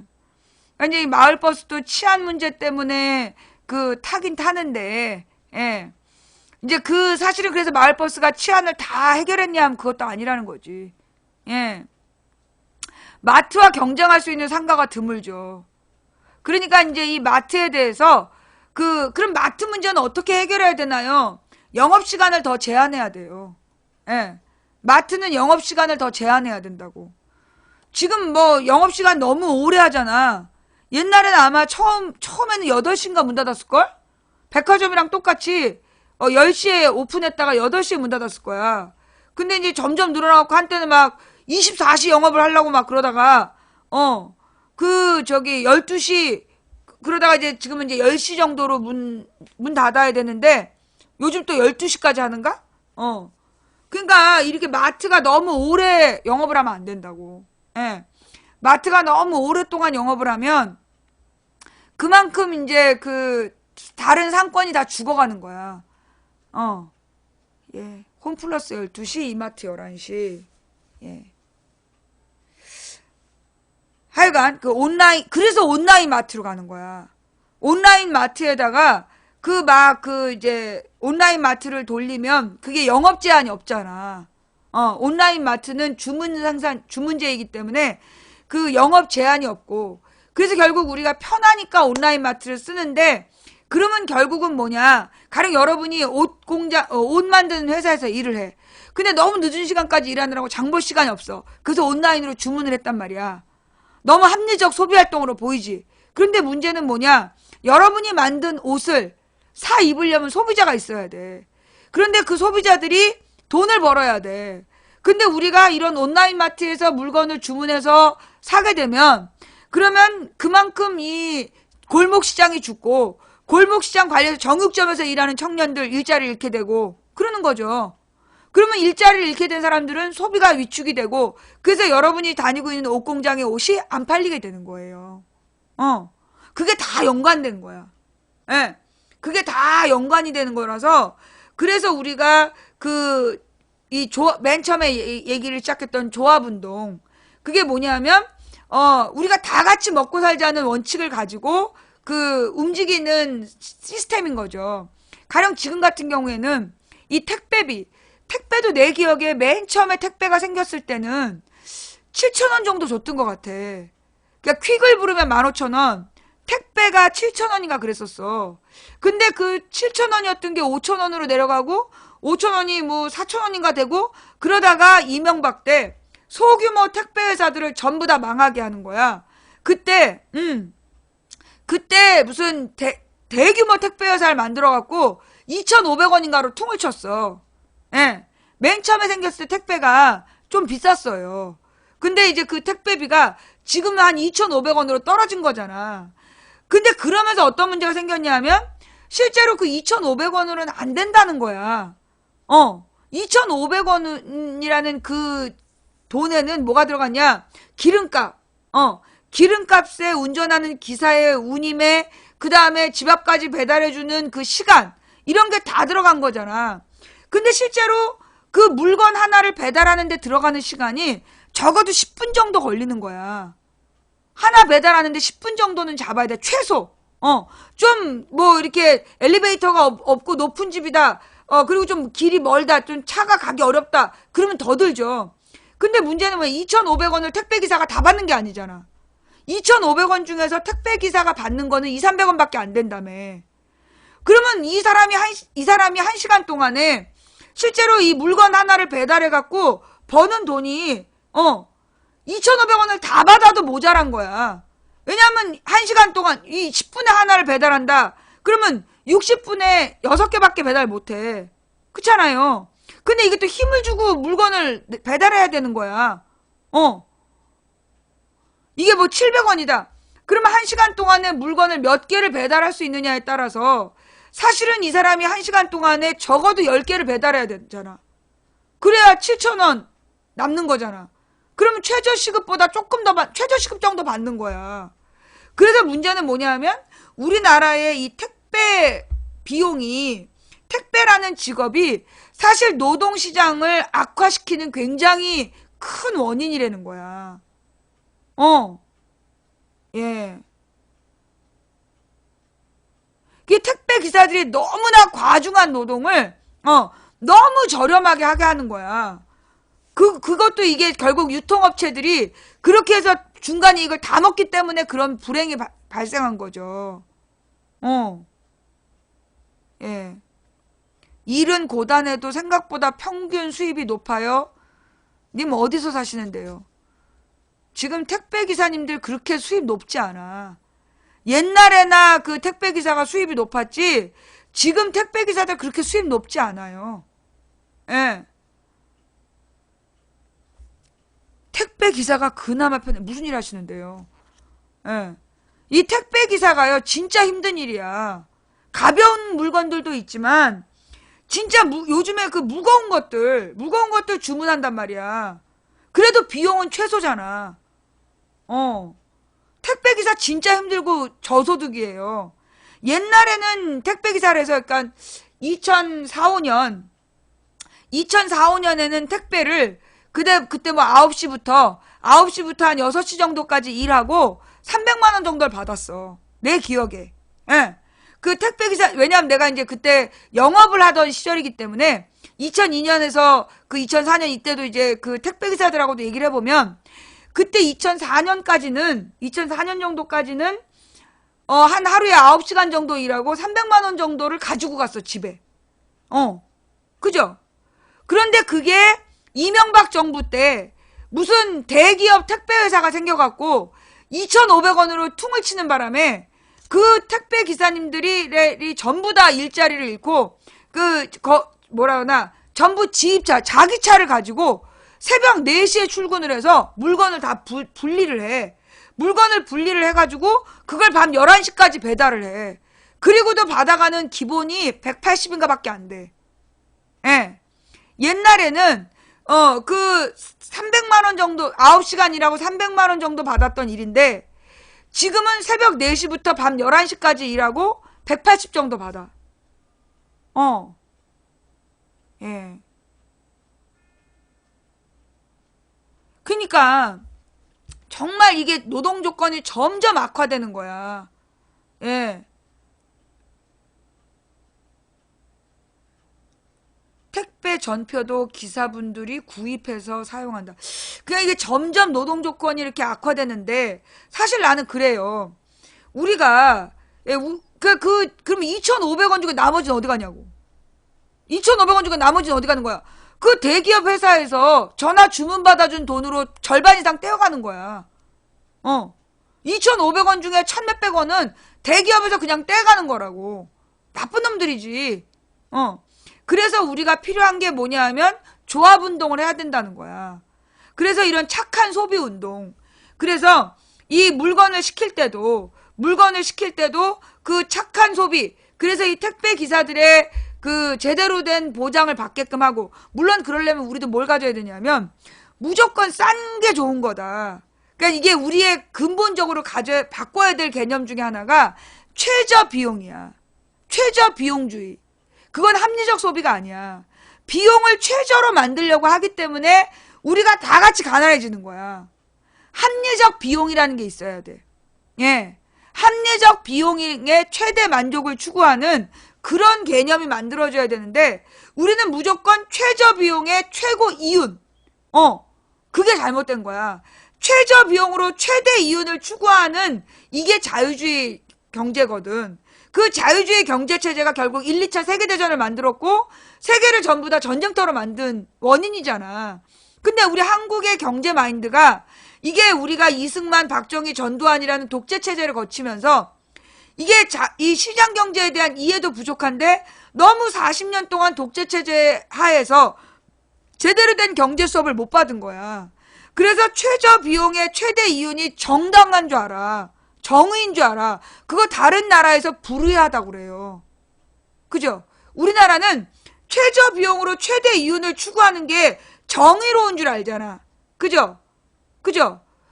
유럽에서는 다른 나라에서는 그게 부정이야. 불의야. 사악한 거야. 최소 비용으로 최대 이윤을 추구하기 때문에, 그래서 노동시장이 개판이 되고 전쟁이 왔다. 그래서 합리적인 소비를 해야 된다. 합리적 비용, 합리적인 비용과 합리적 선택, 이걸 강조하는 거야. 그게 합리적 비용과 합리적 선택이라는 게 경제 문제의 기준이 돼야 된다. 그래야 다 같이 먹고 사는 인류의 공동체가 운영이 된다. 예.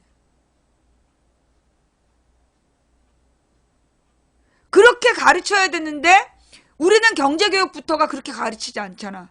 최저 비용으로 최대 이윤을 추구하는 게 정의라고 가르치는 데서부터 잘못된 경제교육이 시작되는 거야. 합리적 선택, 그게 중요한 거예요.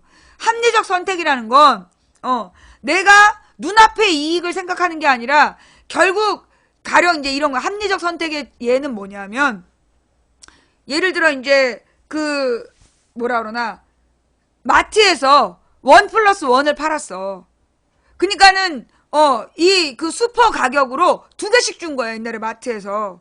그래서 사람들이 그 2개씩 주는 것 때문에 마트를 이용하고 슈퍼를 안 갔어. 그래서 슈퍼가 망했단 말이야. 그러자 그 슈퍼에서 동네 사람들끼리니까, 왜 이렇게 비싸? 안 사면 사람들이 이제 그 슈퍼 주인들이 소비자 직접 만나기 때문에 그 비싸지 않게끔 조정을 하는 게 있었는데, 슈퍼가 다 사라진 다음에 그 매대에서 무조건 골라오는, 그렇게 된 다음에 물건값이 얼마나 올랐는지 알아요? 마트가 만들어진 다음에 물건의 물가가 엄청 올랐어. 예. 그리고 묶여있는 게 절대 1+1이 아니야. 포장비를 따로 받아. 2개 값 더하기 포장비. 그래서 우리가 볼 때 지금 눈앞에 싸게 주는 것 같아서 좋다고 그걸 사버리면, 그 다음엔 어떤 문제가 생기느냐? 나중에 얘가 없어지면 얘는 가격 경쟁력이 없는 거야. 가격 경쟁할 대상이 없기 때문에 지 맘대로 가격을 올리는 거야. 그래서 합리적 선택이라는 건 그런 걸 계산해서 무조건 싸게 파는 거는 규제를 해야 된다. 그게 합리적 선택이야. 가령 하나 값에 2개를 주면 신고해야 되는 거야. 그래서 그런 짓을 못하게 해야 돼. 그래야 경제시장의 균형과 질서가 유지된다는 거죠. 그게 합리적 소비라는 거야. 무슨 얘기인지 알겠어? 결국은 우리가 특정 가격 경쟁력 때문에 좀 더 싼 비용으로 이익을 볼 수 있다라고 생각해서 우리가 무조건 싼 것만 구매하다 보면 결국은 어떻게 되냐? 전체 경제가 무너져 내린다는 거죠. 우리가 지금 이 비정규직 체제가 된 데는 뭐가 있냐면 옛날에 정규직들을 뭐라고 꼬셨냐? 야, 너네 프리랜서를 해라. 니네가 지금 연봉제 계약을 하면 네가 지금 아무리 일해봤자 연봉 5천밖에 못 받지. 네가 어떻게 하냐에 따라서 1억 5천도 받을 수 있어. 그러니까 사람들이 너도 나도 연봉제를 한 거야. 근데 연봉제에는 구멍이 있었던 거지. 대신 뭔가 계약을 위반하면 불이익을 감수한다. 잘하면 돼. 지금처럼만 하면 돼. 라고 얘기를 했지만 그 계약서에는 엄청난 함정이 있었던 거야. 뭐 누가 전화 한 통화만 항의 전화해도 연봉 1,000만 원 깎이고, 그래서 연봉 5천짜리가 연봉 2천으로 깎이게 된 거야. 프리랜서가 되면 연봉제가 되면 1억 5천을 받을 수 있다는 그 허황된 거짓말에 속아서 지금도 성과 연봉제로 가야 된다라고 박근혜가 끝까지 주장을 했어. 이게 지금 남아있는 정규직들을 성과 연봉제로 가겠다는 거야. 그러니까 선생님들도 성과에 따라 연봉을 깎겠다 이런 얘기야. 그러면 어떻게 되느냐? 지금 선생님들 같은 경우에 기본적으로 받고 있는 연봉이 뭐 교장이나 교감이 점수 깎으면 연봉이 떨어지는 거야. 그러면 애들을 대하는 자세가 어떻겠어? 스트레스를 받겠죠. 그죠? 그렇게 점점 교육 환경이 나빠지는 거야. 그런 게 성과 연봉제야. 예. 결국 이 성과 연봉제라는 건 지금 그나마 남아있는 정규직들이 비정규직을 선택하지 않고 버티니까 비정규직으로 바꾸려고 강제로 몰아붙이는 게 성과 연봉제야. 그런데 이 성과 연봉제라는 거를 그들이 결국 받아들이면 노동시장은 그만큼 더 나빠지는 거야. 기본이 더 내려가는 거야. 기본 기준이.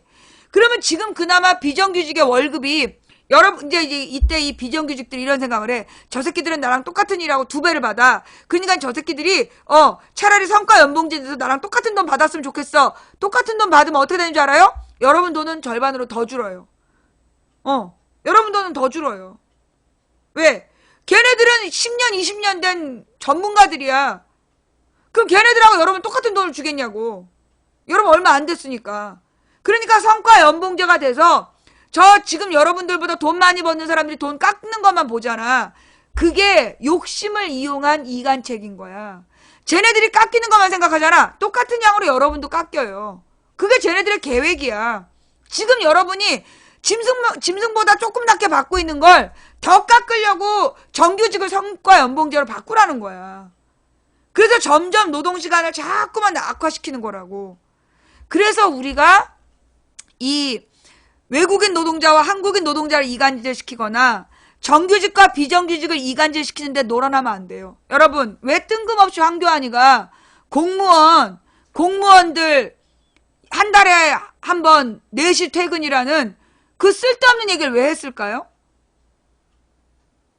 자, 여러분, 지금부터가 본론이야. 여기까지가 썰이었고 지금부터가 본론이야. 요즘에 각 정류장이나 기차역에서 발견되는 게 5.18 유공자들이 특혜를 받고 있다. 금수저 5.18 유공자 이야기 보셨죠? 그 다음에 오늘 아침에 폭탄처럼 떨어진 공무원 4시 퇴근.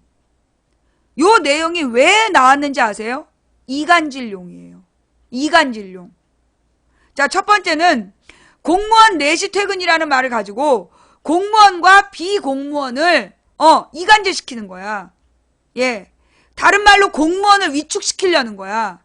이건 왜 그러냐? 지금 대선이잖아. 대선을 앞두고 정권이 바뀔 것 같으니까 지금 공무원들이 줄을 딴 데로 쓰려고 그런단 말이지. 그러니까 너네 4시 퇴근 시켜줄게 라고 얘기하면서 이번 대선에 여전히 한 줄 서, 원하는 줄을 우리가 시키는 대로 줄 서. 요게 하나이고, 또 하나는 공무원들에 대한 불만을 사람들이 막 표현하게 해서 그래서 국민들을 이간질시키는 거야. 공무원과 비공무원으로. 그게 하나. 그 다음에 이 5.18 문제도 뭐냐면요. 실제로 광주가 그렇게 분열되게 된 게 그 얘기 때문이야. 5.18 유공자들이 특혜를 너무 많이 받고 있다. 광주 사람들이 5.18에 대해서 지우고 싶게 된 이유가 뭐냐면요. 벌써 몇 년 전부터 광주에서 5.18 유공자들이 특혜를 너무 많이 받았다. 그 얘기가 퍼진 거야. 그래서 광주 사람들이 워낙 다른 사람들도 살기 어려운데 광주 유공자의 자녀들이 특혜를 많이 받고 있다는 것 때문에 5.18에 대한 자부심이라든가 이런 것들을 버리게 된 거야. 그러면 지금 뿌려지고 있는 이 5.18 유공자 얘기는 뭐냐? 호남을 분열시키려는 거야. 왜냐하면 5.18 운동에 관계된 사람들은 여전히 민주화 운동을 하고 있거든. 여전히 민주주의에 대한 개념이 있기 때문에 그 사람들과 나머지 호남 사람들을 갈라치기 위해서 호남 5.18 유공자들이 특혜를 누리고 있다라고 얘기하는 거예요. 그러면 이 5.18 유공자들은 누구냐? 그 당시 5.18 사건으로 인해서 감옥에 투옥되거나 아니면 부상이나 장애를 입었던 사람들이야. 그 사건에 관계돼서 부상을 당했거나 아니면 구속이 됐거나 이런 사람들이에요. 그러면 이런 사람들이 특혜를 받는 건, 아니 국가로부터 배상을 받는 건 특혜입니까? 배상입니까? 그건 배상이에요.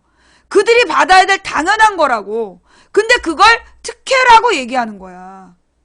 자, 그러면서 금수저 5.18 유공자들이라고 얘기를 해요. 그러면 연평도는? 연평도 학생들도요, 연평도 피격 사건 때문에 그 대학 특례 입학을 받고 있어요. 그러면 그 연평도도 금수저야? 가산점 받고 그러면 그것도 금수저냐고. 연평도 피격에 대해서는 금수저라고 안 하면서 왜 5.18에 대해서만 금수저라고 얘기하냐고. 그건 5.18 이야기를 팔아서 호남을 지금 흔드는 거야. 호남을 이간질 시키려고. 이거 대선용이에요. 호남 사람들의 감정을 이간질 시키기 위해서 지금 호남의 그 금수저론을 막 퍼뜨리고 있는 거야. 그리고 이제 이 공무원들이 이번에 중립을 지키겠다라고 얘기할까봐 공무원들을 대상으로 한 공작에 들어가 있는 거고. 이게 반드시 이간질을 해야만 유리한 놈들이 있거든. 호남을 이간질시키고 공무원 비공무원을 이간질시켜야 유리한 놈들이 있거든. 예. 그래서 여러분들이 이런 그 작전에 넘어가면 안 되는 거다. 그러면 결국은 뭐야? 우리가 도로함이 타불이 되는 거야. 도루묵이 되는 거야. 말짱 도루묵이 되는 거야. 아무리 좋은 뜻을 설명을 해도 뭐하냐고. 당장 내 앞에 나보다 나보다 혜택 받는 것 같아 라고 생각하면서 욕을 하는데, 그럼 어떡할 거냐고. 우리 아버지는 나가서 부상당하지 않았는데 쟤네 아버지가 나가서 부상당한 걸. 국가로부터 손해배상을 받은 건데, 피해보상을 받고 손해배상을 받은 건데 당연히 받아야 될 걸 갖고 미워하면 안 되는 거잖아요. 결국 쟤네들이, 내가 뭐라 했어? 권력자들이 국민을 지배하는, 1%도 안 되는 새끼들이 99%가 넘는 국민을 지배하는 방식은 두 가지를 이용하는 거다. 하나가 뭐? 이기심. 하나가 공포. 겁주거나 아니면 이기심을 이용해서 결론은 뭐야? 분열시키는 거야. 두렵게 하는 거. 두려움을 막 주면 약한 사람들이 갈라져 나가. 그래서 공포심을 주는 거고, 그 다음에 욕심을 건드려가지고 이기심으로 분열되게끔 하는 거야. 분열을 시키기 위해서 유용한 무기 두 가지가 공포와 탐욕이에요. 거기에 속아 넘어간다면 우리는 이번에 또 죽 써서 개 주겠죠. 죽은 뭐고 개가 뭔지는 내가 말 안 했어. 지금 정부에서 금요일 오후 4시에 공무원만 퇴근하겠다. 정말로 이거 개지랄이야. 왜 공무원한테만 그러냐고. 모든 국민들에게 8시간 노동제를 공무원이랑 똑같은 시간만 일하게 하겠다. 그런 법을 내세워야지. 안 그래? 지금 왜 공무원만 4시 퇴근을 시키냐고. 아까 얘기한 대로 모든 국민을 44시간만 노동하게 해야 돼. 공무원처럼 칼퇴근하게 해야 되는 거야. 그리고 야근을 모두 금지시켜야 돼. 예. 그런데 이걸 공무원과 비공무원의 싸움으로 몰아가는 거야. 거기 넘어가면 등신이지. 등신 덩다리 등다리. 지금 우리가 요구해야 될 건 공무원들 한 달에 한 번 4시 퇴근하겠다. 좋다. 모든 노동자들에게 똑같이 하라. 차별하면 그거는 차별이야. 그걸 차별해서 주면 그게 특혜인 거고, 모든 노동자를 매월 금요일 날은, 매월 마지막 금요일은 다 같이 4시 퇴근하게 해야 된다. 그렇게 법을 만들어야지. 일반 기업 눈치 보느라고 그건 못하면서. 개놈 새끼들이죠. 예. 모든 회사의 기본 노동을 44시간으로 해야 돼. 강제해야 돼. 44시간 이상 더 이상 일을 못 시키게 해야 된다고. 그래야 일자리가 늘어나. 그래야 다 같이 먹고 살아. 자, 예. 제목이 전두환 꼬봉이 또 거짓말을 이렇게 얘기를 하니까 뭔가 감은 오죠? 무슨 얘기를 하고 싶은지. 뭐 이거 누구누구가 선거법 위반하면서 근거 없는 여론조사 결과 뿌린 거 그거 얘기하는 거 아니에요? 난 대선 얘기하면 안 돼. 난 대선 얘기하면 안 되기 때문에 그 얘기를 하는 게 아니라, 자, 이 전두환 여러분 있잖아요. 지금 전두환이 자꾸 화두가 되고 있는 거, 지금 전두환이 화두가 되고 있는 거, 이거랑 이 5.18 유공자 이야기랑 나는 이거 다 연관된 걸로 보여. 아니, 전두환이가 왜 뜬금없이 지금 대선을 한 달 앞두고 회고록을 왜 내냐고. 그럼 말도 안 되는 개의 소리, 아니, 쥐의 소리를, 쥐의 자식이 짖는 소리를 그걸 왜 써서 냈겠냐고. 이건 내가 볼 때 호남을 흔드는 거야. 목적은, 내가 작년 4월 16일에 했던 방송 한번 잘 생각해봐. 얘네들이 지금 이 전두환을 자꾸만 전두환 스스로가 눈에 띄려고 하고 뭔가 이 작전을 피고 있는 거야. 이거는 내가 볼 때 다 대선과 연관되어 있는 거고, 이거는 호남을 흔들기 위한 거다. 호남에 대한 작업의 일환이다. 그러니까는, 근데 봐봐요. 5.18에 대해서 그 전단지가 뿌려지고 있어. 그러면서 5.18 유공자들을 비하하는 거야. 비난하고 나쁘게 얘기하는 거야. 그러면서 전두환은 죄가 없다. 전두환은 발표 명령을 내리지 않았다. 그러면서 발표 명령을 내리지 않았다라 계속 주장하는 그 자서전들을 내세우고 그걸 또 언론이 막 부풀려서 계속 보도하고 있어. 그죠? 요건 난 다 연관된 행동이라고 보여. 예. 혹시 이게 전두환을 따라서 미국에서 왔다 갔다 하다가 한국에 들어와갖고 딴짓거리 하고 있는 박모 씨 때문일까? 예. 그 전두환한테 공천 받으려고 그 전두환한테 돈 다 대주고 전두환이 뉴욕 갔을 때 그렇게 옆에서 입안에 혀처럼 굴었다가 김대중 대통령이 미국에 방한했을 때 그 뒤에서 비용 대주고 딱 달라붙어가지고 노선 갈아타고 한국에 들어와가지고 큰 소리 치고 있는 그런 인간들이 말이에요. 지금 이 나라를 막 망가뜨리고 있는데 그놈을 위한 변명? 그런 거 아니야?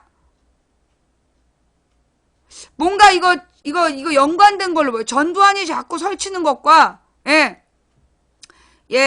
이 전두환이 뭔가 자꾸 이 설치는 것하고, 이번 대선 연관되어 있어. 어떤 계획인지를 잘 살펴봐야 된다. 뭐 이게 단순히, 그러니까 이제 우리가 그 박근혜파하고 이명박파가 있다 그랬잖아. 이명박파는 1990년대 이후에 그 돈을 번 재벌들, 얘네들이 이제 이명박을 중심으로 뭉쳐있고, 그 박근혜파는 과거에 그 90년대 이전에 독재시대 때 한따까리 했던 놈들의 그 새끼들, 여기 이제 박근혜파하고 이명박파가 나눠져 있는데, 이 박근혜파가 또 둘로 나눠지는 거야. 그 전두환파하고 박근혜파로. 그래서 박근혜가 지가 대통령 된 다음에 전두환의 재산을 몰수하는 막 쇼를 해가지고 자기가 이 파의 짱이다 이걸 보여줬잖아.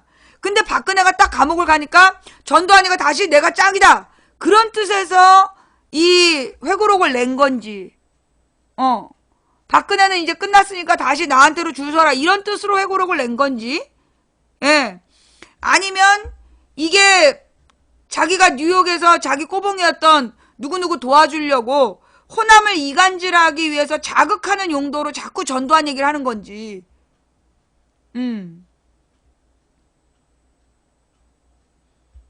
근데 뭐 이런 건 다 그냥 지나가는 소리라고 생각하고, 내가 볼 때 전두환 꼬봉이 거짓말을 이 부분은 뭐냐면, 지금 이제 논점이 되는 게 그 전두환이 그 발포 명령을 했느냐 말았느냐야. 그죠? 예. 전두환이 5.18 당시에 발포 명령을 했냐 안 했냐, 그 발포 명령과 전두환은 관계가 있냐 없냐, 이 부분이에요. 그러면서 오늘 한겨레에서 단독으로 어떤 문건이 발견이 됐어. 그래서 그 문건에 보면 전 각하께서 뭐 무슨 자위령 뭐 스스로 그 자기가 군대가 스스로를 보호하는 것을 중시하셨다, 강조하셨다. 아, 그 정확한 표현이 뭐더라? 한겨레 신문 단독인데.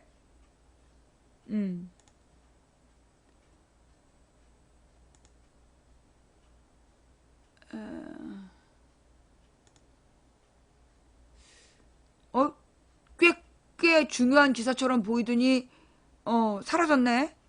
예, 자위권 발동을 강조했다. 5.18 군기록 나왔다. 이거예요. 자,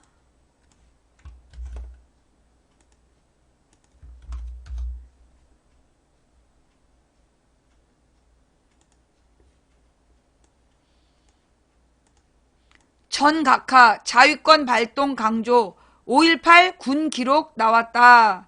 이러면서 전두환 공수부대 발표한 날 국방회의 참석, 신군부 발간 50 전사와 회의 참석자 일치, 전시 발포 명령 존재하지 않아 라고 회고록에서 주장을 했는데, 1980년 5월 광주항쟁 당시에 전두환이 자위권 발동 등 무력 진압에 직접 관여했다는 군 내부 기록이 나왔다. 전씨는 3일 출간한 회고록에서 나는 광주 상태 치유 위무를 위한 치유 위무는 뭐야?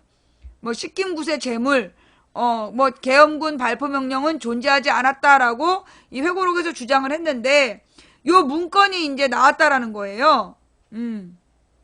그러면서 여기 보면은 이제 메모를 한 거야. 전 각하가 이렇게 뭐 명령을 내렸다 이러면서 요 이제 자료가 나왔어.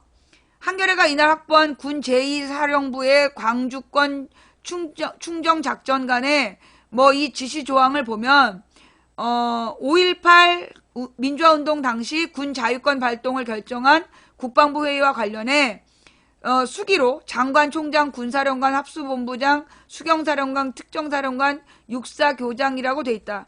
이 문건은 80년 5월 이군 사령부가 작성한 문건을 기무사가 보관하다가 국방부 과거사위원회에 제출됐다. 이 문건에 전각하 난동시의 군인 복무 규율에 의거 자위권 발동 강조라고 명시되어 있다. 이 문건에 손글씨로 써진 당시 상황상 전각하는 전두환을 지칭하는 것으로 보인다. 이 군부 사령부의 문건에 나온 국방부회의 참석자는 5공화국 전사에 나온 참석자 명단과 일치한다. 79년 12월 12일부터 5공화국 출범까지 신군부 쪽이 자신들의 업적을 서술해 출간한 9권짜리 비공개 기록물인데, 제5공화국 전사가 여기 보면 자위권 보유 1000명을 결정한 5월 21일 국방부 회의에 뭐 이런 애들이 참여했다는 거야.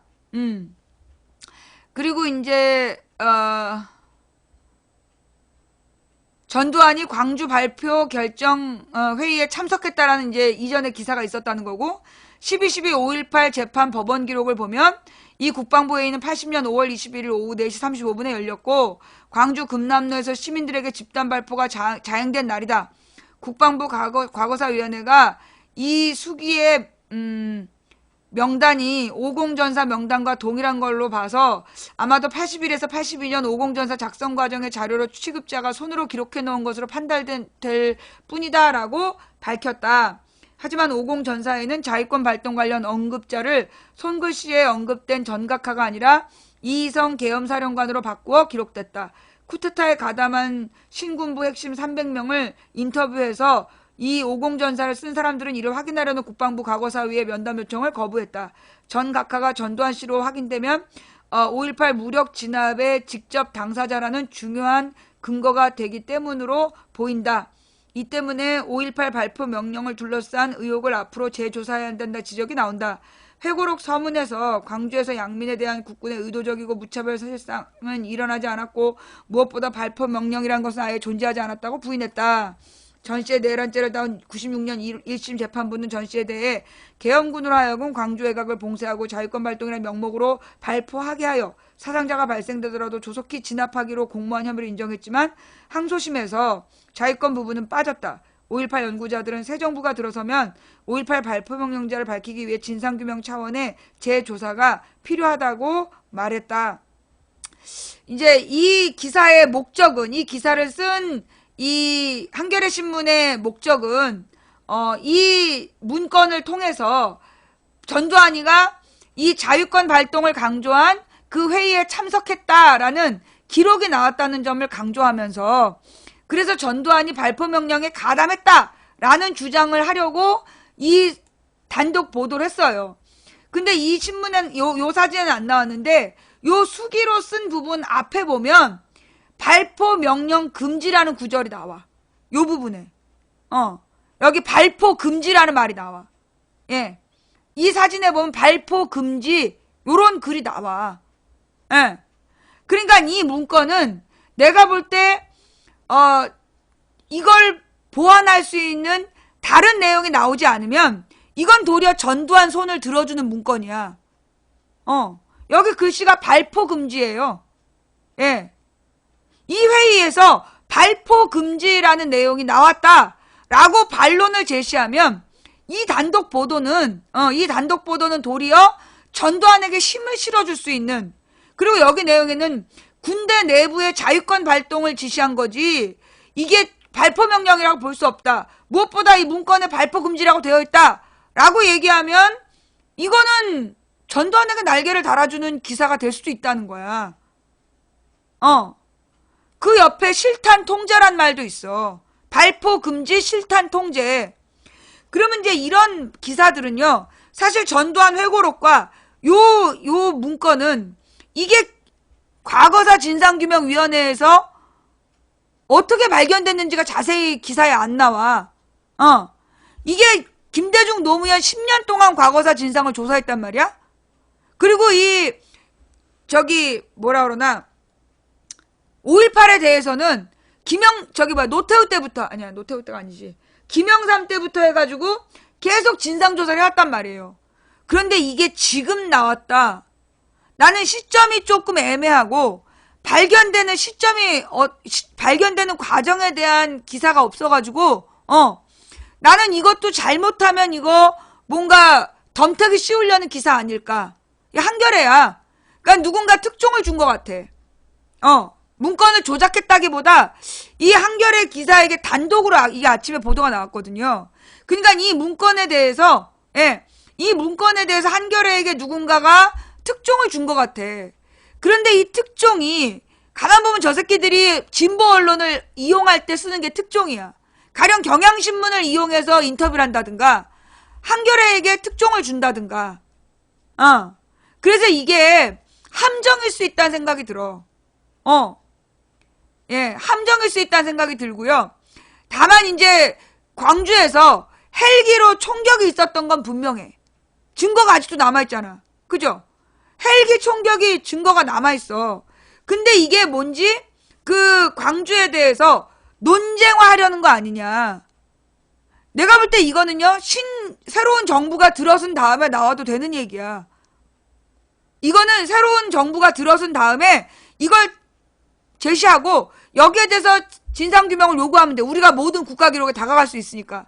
그런데 지금 이런 내용이 나오면 이걸 가지고 호남을 흔들고 뭔가 이걸 대선에서 이걸로 이용하려는 그런 흐름이 분명히 만들어질 수 있다. 예. 진보 언론이라면 팩트 뒤에 숨어있는 진실을 드러내야. 저건 뭐지? 저런 기사가 있었어요?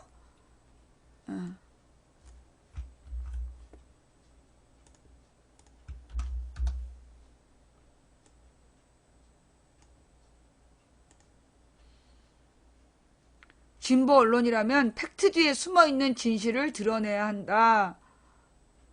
이게 무슨 내용일까요?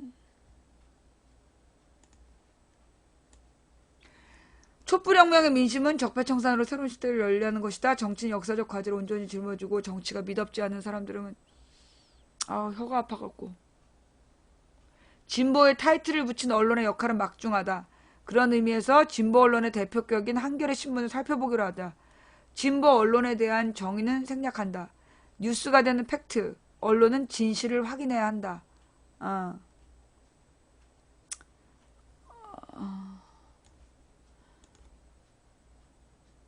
뭐 이 내용의 핵심이, 나 지금 이 기사를 못 본 기사라서 객관 보도가 곧 진실 보도.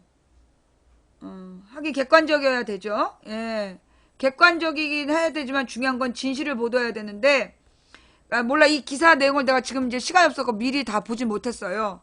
근데 이제 어떤 식이냐 하면, 그러니까 우리가 진보 언론들이 증거가 있고 막 이러면 이걸 막 보도를 한단 말이야.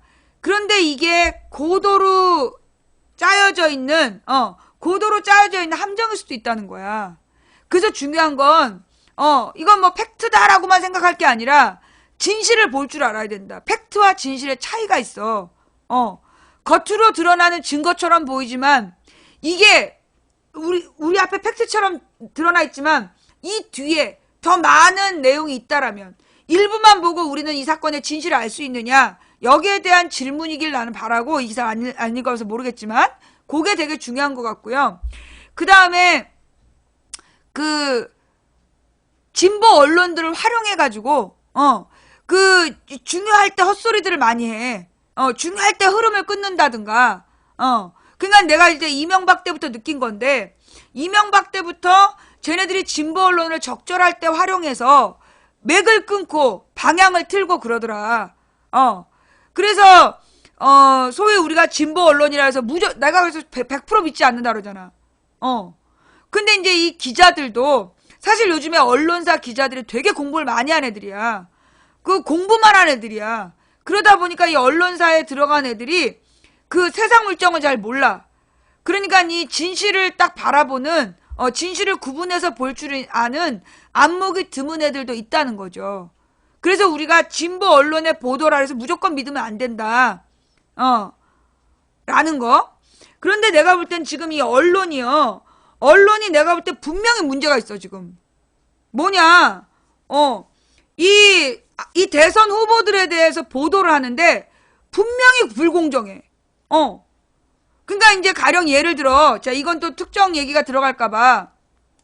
오늘 내가 YTN을 봤는데, 어떤 후보에 대해서는 좋은 별명을, 그러니까 후보들에 대한 그 별명을 얘기하는 거야. 근데 A 후보에 대해서는 좋은 별명을 먼저 얘기하고 나쁜 별명을 나중에 얘기해. 그래서 안 좋은 이미지를 딱 남겨놓고 그 다음에 B 후보에 대해서는 나쁜 별명을 가졌지만 지금은 좋은 별명을 갖게 됐다. 그러면서 좋은 별명을 갖게 된 실제 모습을 보여주겠다. 그러면서 연설하는 모습을 비교해서 보여주는 거야. 이건 누가 봐도, 이건 누가 봐도 그 A 후보에 대해서 부정적인 이미지를 주고 B 후보에 대해서 긍정적인 이미지를 주려는 작전이야. 근데 이건 물론 이제 국민들이 보고 이거를 얼마나 구분해 볼지 모르겠지만, 이건 YTN이라는 이 보도 통신사에서 이 국민 혈세로 운영 지원금을 받는 보도 매체에서 이건 분명히 선거 개입이에요. A 후보에 대해서는 좋은 별명들에서 시작해서 나쁜 후보로 끝내고, B 후보에 대해서는 나쁜 별명으로 시작해서 좋은 별명으로 끝내면서 그 좋은 별명에 대한 신뢰까지 들어서 보여준다? 이건 언론이 나서서 특정 B 후보를 공개하는 거죠. 공개 지지하는 거지. 이게요, 작년 총선 때도 그랬어요. 작년 총선 때, 문재인이 이제 당대표였는데, 문재인이라는 사람에 대해서 진짜 이상한 사진만 보여주는 거야. 말하는 거 안 보여주고 이상한 사진만 찍어서 보여줘. 그런데 막 그 안철수라는 사람에 대해서, 안철수가 국민의당의 무슨 중요한 사람이었어. 근데 안철수에 대해서는 제일 예쁘게 나온 장면을 보여주는 거야. 그런 식으로 언론이 지난 총선 때요. 그렇게 조작을 했어요. 그래갖고 이 호남 사람들이, 그래서 호남 사람들이 전부 다 국민의당이 일당 되는 줄 알았대잖아. 제1야당 될 줄 알았다. 모든 언론에서 그렇게 보도하기 때문에. 근데 지금도 그런 짓거리를 하고 있더라. 지금도 비슷한 짓거리를 하고 있더라. 이건 사실 보도예요. 내가 지금 얘기한 건 사실 얘기야. 작년 총선 때 이건 언론을 비판한 거야. 후보를 비판한 게 아니라 언론을 비판한 거라고. 분명히 작년 총선 때 언론은 그 더민주라는 그 정당에게는 되게 불리한 화면을 내보냈고, 국민의당은 무조건 좋은 화면을 내보냈어요. 예. 그러더니 지금 대선에까지 그런 비슷한 짓거리가 보이고 있다. 예. 이런 식으로 이제 이 언론이 분명히 잘못된 보도를 하고 있는 게 맞다. 라고 보이고요. 자, 그러면 이제 다음 진짜 또 올리고, 내가 누군지 또 말하지 않고 또 비판을 하겠어. 내가 오늘 아침에 무슨 라디오 프로를 듣다가, 어느 대선 후보의 캠프 대변, 총괄 대변인인지 뭔지가 나왔어. 근데 그 사람은 내가 분명히 나와 연관된 사건을 겪은 부패 정치인이야. 근데 그런 사람을 그 캠프의 총괄 머시기 대표로 쓰고 있는 후보는 나는 대통령이 되면 안 된다는 생각이 드는 거야. 왜냐? 이 사람의 인사 기준이 그런 거라는 거죠. 그렇게 분명히 부패한 정치 경력을 갖고 있는데 그런 사람을 총괄 대표로 내세우는 사람이라면 얼마나 그 캠프에 사람이 없으면 그런 사람이 총괄 대표를 하겠냐고. 이건 뭐냐? 이 사람이 나중에 대통령이 되면 내나 그런 쓰레기 같은 인간들을 앞세워갖고 정치하는 거 아니야. 그러면 그게 박근혜 나라하고 뭐가 달라? 내가 누구라고 특정 캠프 후보로 얘기하진 않았어. 정말로 이 대통령이 되고자 한다면 정말 자기네 캠프 안에 있는 쓰레기 같은 과거를 갖고 있는 정치인들부터 잘라내고 앞에 드러나지 못하게 할 필요가 있다고. 심지어 그 캠프에서 그 후보를 지지하는 인간들이 내년 지방선거에 누구누구는 공천을 주지 말아야 된다는 등 그런 글을 쓰고 다닌다는 거야. 이런 놈들은 내가 볼 때 이 후보를 전혀 도움이 안 되는 놈들이야. 이 후보의 힘을 팔아서 호가호위라 그러죠. 그 후보의 힘을 팔아가지고 자기네 실권을 챙기란 놈들이야. 이런 사람은 대통령 선거 이 잘못된 언론 환경 속에서 대선 승리하기가 어려워.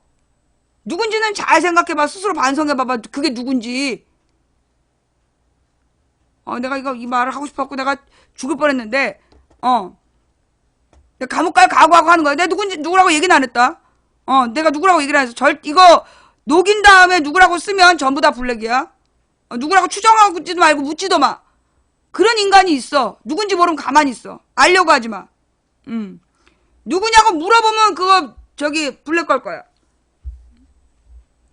그 다음에 지금 이 언론 보도가요. 무슨 대선 후보의 양자 대결 구도를 얘기하고 있는데 아니 지금 대선 후보가 출마하겠다는 애만도 열 몇 명인데 그 양자 구도라는 건 누가 만든 거야? 그 언론에서 주장하는 그 양자 구도라는 거. 아니 대한민국의 모든 후보가 다 죽으면 양자 구도가 되겠지. 둘만 살아남으면.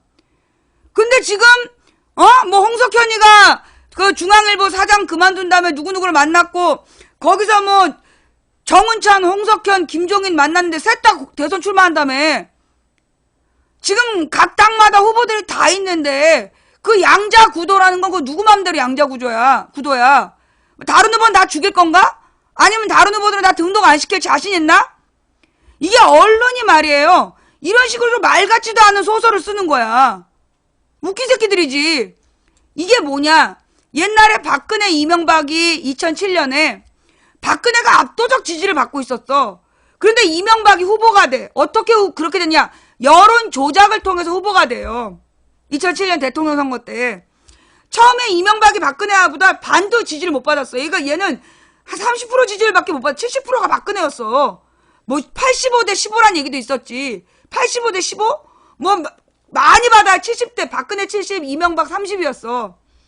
그런데 이 한국갤럽이라는 여론조사 기관이 어느 날 이명박과 박근혜의 갭이 줄어들고 있다. 이렇게 보도를 해. 그걸 모든 언론이 다 퍼돌려. 그 다음에 이 박근혜하고 이명박이 오차 범위 내에서 박빙이라고 보도가 나와.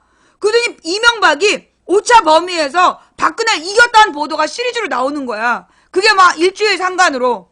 그러니까 사람들이 그때 가서 말도 안 돼. 무슨 7대 3인데 무슨 이명박이 이겨. 이러면서 실제 여론조사를 해보니까 원래 85대 15 정도였는데 7대 3으로 나오고 다시 해보니까 6.5대 4.5로 나오고 3.5로 나오고 그런 식으로 진짜 이 여론조사 결과라고 발표된 내용에 따라서 여론이 바뀌어가는 거야. 이게 뭐냐? 소위 밴드웨건 효과라는 걸 노린 거예요. 이거 찾아봐. 그거 나와. 그래서 박근혜가 펄펄 뛰면서 박근혜 측에서 막 비판을 해. 뭐라고 비판하냐? 지금 여론조사에 질문이 잘못됐다. 당신이 다음에 누구를 뽑을 거냐? 내일이 대통령 선거면 누구를 지지할 거냐라고 묻는 게 아니라 누가 한나라당의 대선 후보가 될 것 같냐라고 묻고 있다. 그건 자기가 지지하는 게 아니라 여론조사상 이명박이 지지가 높다라고 얘기를 해놓고 누가 대통령 후보가 될 것 같냐고 묻는 건 그거는 자기 지지율을 묻는 질문이 아니기 때문에 이건 잘못된 질문이다. 이거 신문 기사에 나왔던 내용이야. 2007년에. 결국은 여론조사라는 이름으로 말도 안 되는 상황을 가상으로 만들어서 왜? 그러면 문재인이 아니라 누구야? 박원순하고 만약에 문재인이 갑자기 대선 전에 큰일이 나서 대선 출마 못하게 되고 안철수도 아무 일도 못하게 돼갖고 이 박원순하고 이명박이 다시 대선을 한다면 누가 이기겠습니까? 이렇게 물어보지 왜? 말 같지도 않은 상황을 상정해놓고 양자 대결 구도로 하면 누가 유리하다는 그런 개의 소리를 할 거면 소설을 써야지. 그럼 그건 소설이지 여론조사가 아니라.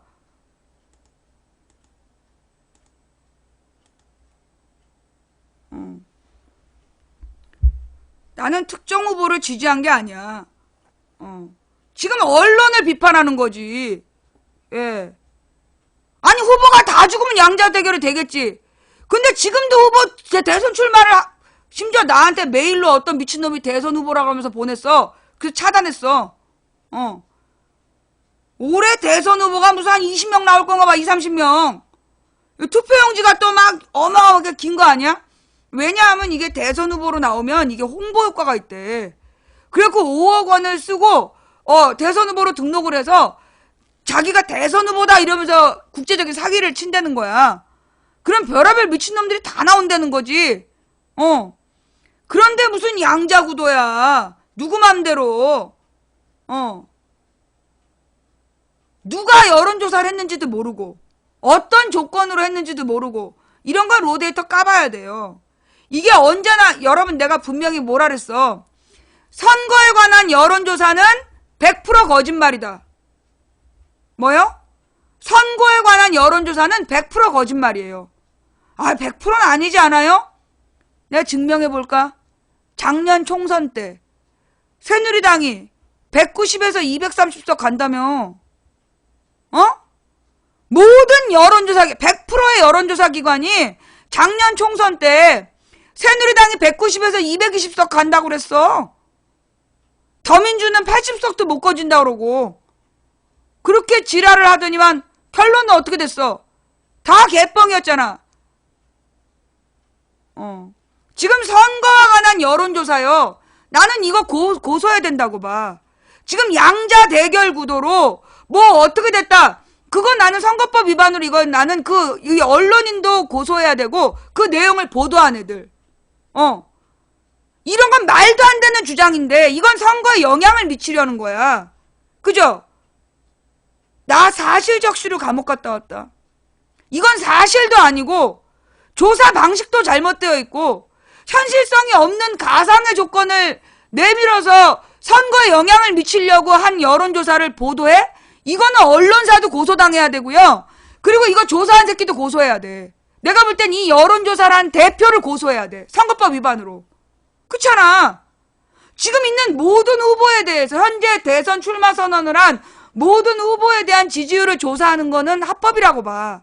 그지? 그런데 이거는 지금 나와 있는 후보만 해도 4-5명이야. 공개된 후보만도. 그런데 양자 대결 구도로 했을 때 몇 프로다? 이건 누구를 위한 쥐소리냐고. 나는 이거 조사한 여론조사 기관의 대표를 고소해야 된다고 봐. 고발해서 얘는 선거법 위반으로 감옥 좀 가야 돼. 이건 명백히 선거에 영향을 미치려는 조사예요. 예. 요게 이명박 박근혜 때 뒤집은 방법이야.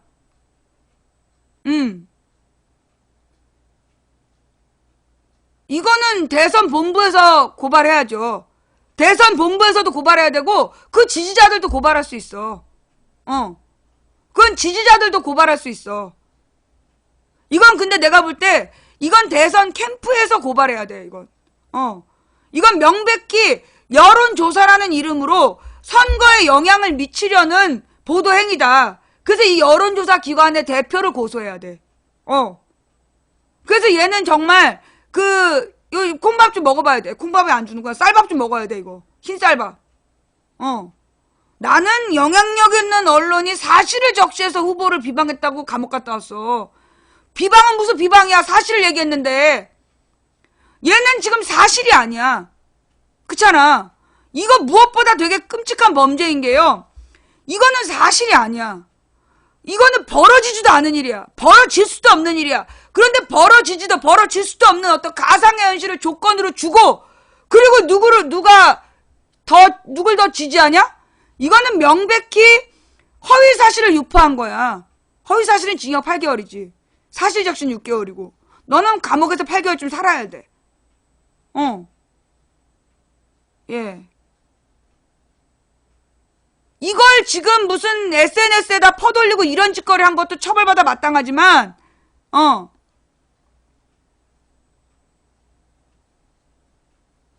이거는 이 언론사들도요, 이런 말도 안 되는 주장을 계속 퍼돌리고 보도한 언론사 기자들을 고발해야 돼. 기자들도 다 고발해야 돼. 이런 사실이라고 인정할 수 없는 가상의 조건을 단 여론조사 결과를 왜 보도하냐고. 이건 명백히 선거에 영향을 미치려는 명백한 해당 행위야. 해당 행위가 아니라 이건 명백한 선거법 위반이야. 이런 언론사나 기자들도 이건 고소해야 된다고. 이걸 퍼돌린 놈도 고소해야 되고, SNS에다가 지금 당장 박지원도 선거법 위반했다고 고소당했다며. 고발당했다며. 박지원도 선거법 위반이야. 원래 이 선거 여론조사를 발표할 때는 어느 여론조사 기관이고 몇 퍼센트가 뭐 응답률은 몇 프로고 이거 분명히 얘기하지 않고 쓰면 이거 선거법 위반이야. 그 선거법 위반을 한 사람들은 나는 엄격히 처벌해야 된다고 생각해. 그리고 선거에 영향을 미치려는 의도로 막 여론조사 기관을 막 보도질하고 그것도 사실과 무관한 내용을 조건 삼아가지고 왜 박원순하고 오바마가 출마한다면 누구를 지지하십니까? 이런 것도 좀 물어보지 그래. 어차피 가상인데 다음 대통령으로 박원순과 오바마가 나오면 누구를 찍으시겠습니까? 그런 거 한번 해봐. 아주 또라이 새끼들 아니야. 자, 이 대선 관련 이야기는 아무도 하지 마세요. 내가 하는 정도만이야. 뭐 특정인 누구를 지지하시나 이런 얘기 하지 마. 나는 그리고 나한테 막 안희정이 떨어져서 어떻게 해요? 막 이런 사람들. 나 안희정 지지 안 해. 나는 문재인도 안희정도 이재명도 지지하지 않는 사람이야. 나는 박원순 지지했다니까. 나는 대통령 후보로서 적당한 사람 박원순이었다고 생각해. 아니면 오바마? 나는 우리나라의 대통령으로서 합당한 사람은 나는 박원순이었다. 박원순밖에 없다라고 생각했어. 아니면 오바마.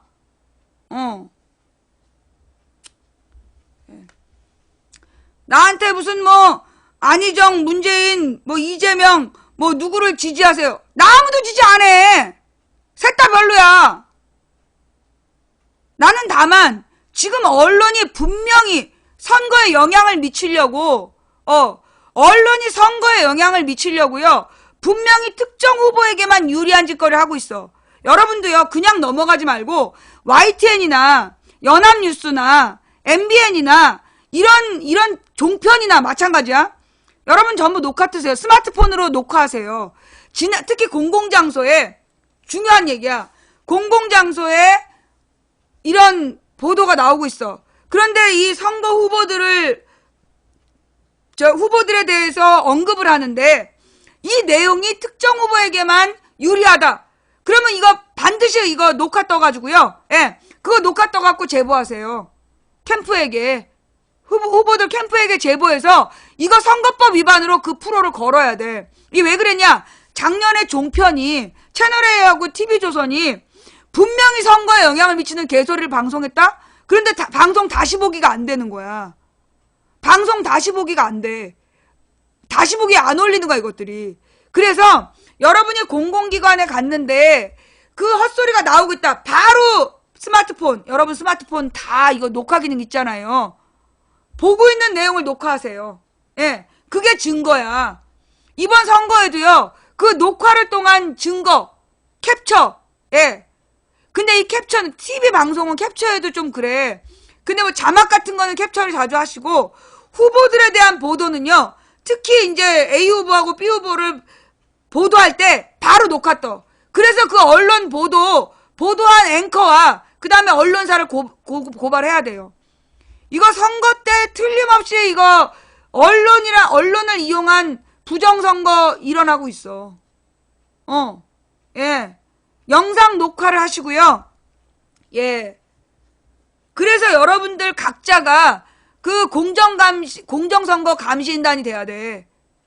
그래서 이 언론들이 특히 공공기관에 종편을 틀어놨다? 그러면 여러분들 그거 후보들에 대해서 뭐라고 얘기하는지, 그리고 그 패널들도 고발하세요. 이 새끼들이 패널이 한 말이라서 언론사의 책임이 아니다 그러거든. 그러니까 패널을 고발하면 돼. 나 한 사람의 언론인으로서 선거에 영향을 미치려고 했다면서 나 감옥 가게 했잖아.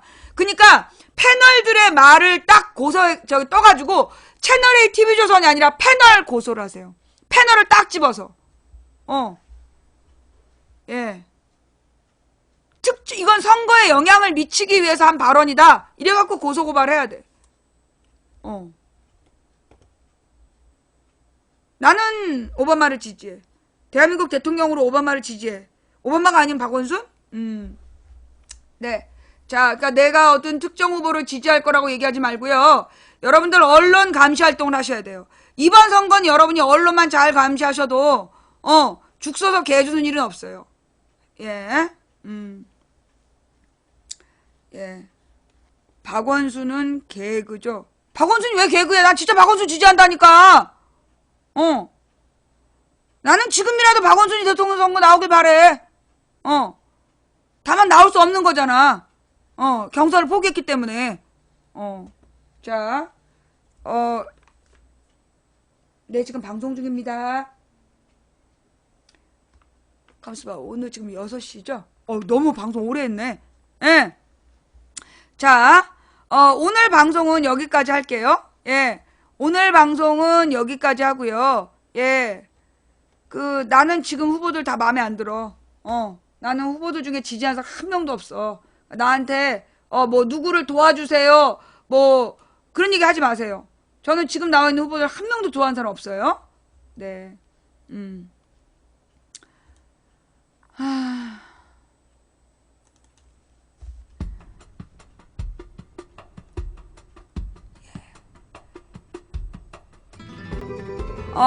자, 오늘 방송 어떻게 보셨어요? 볼만 하셨나요? 네.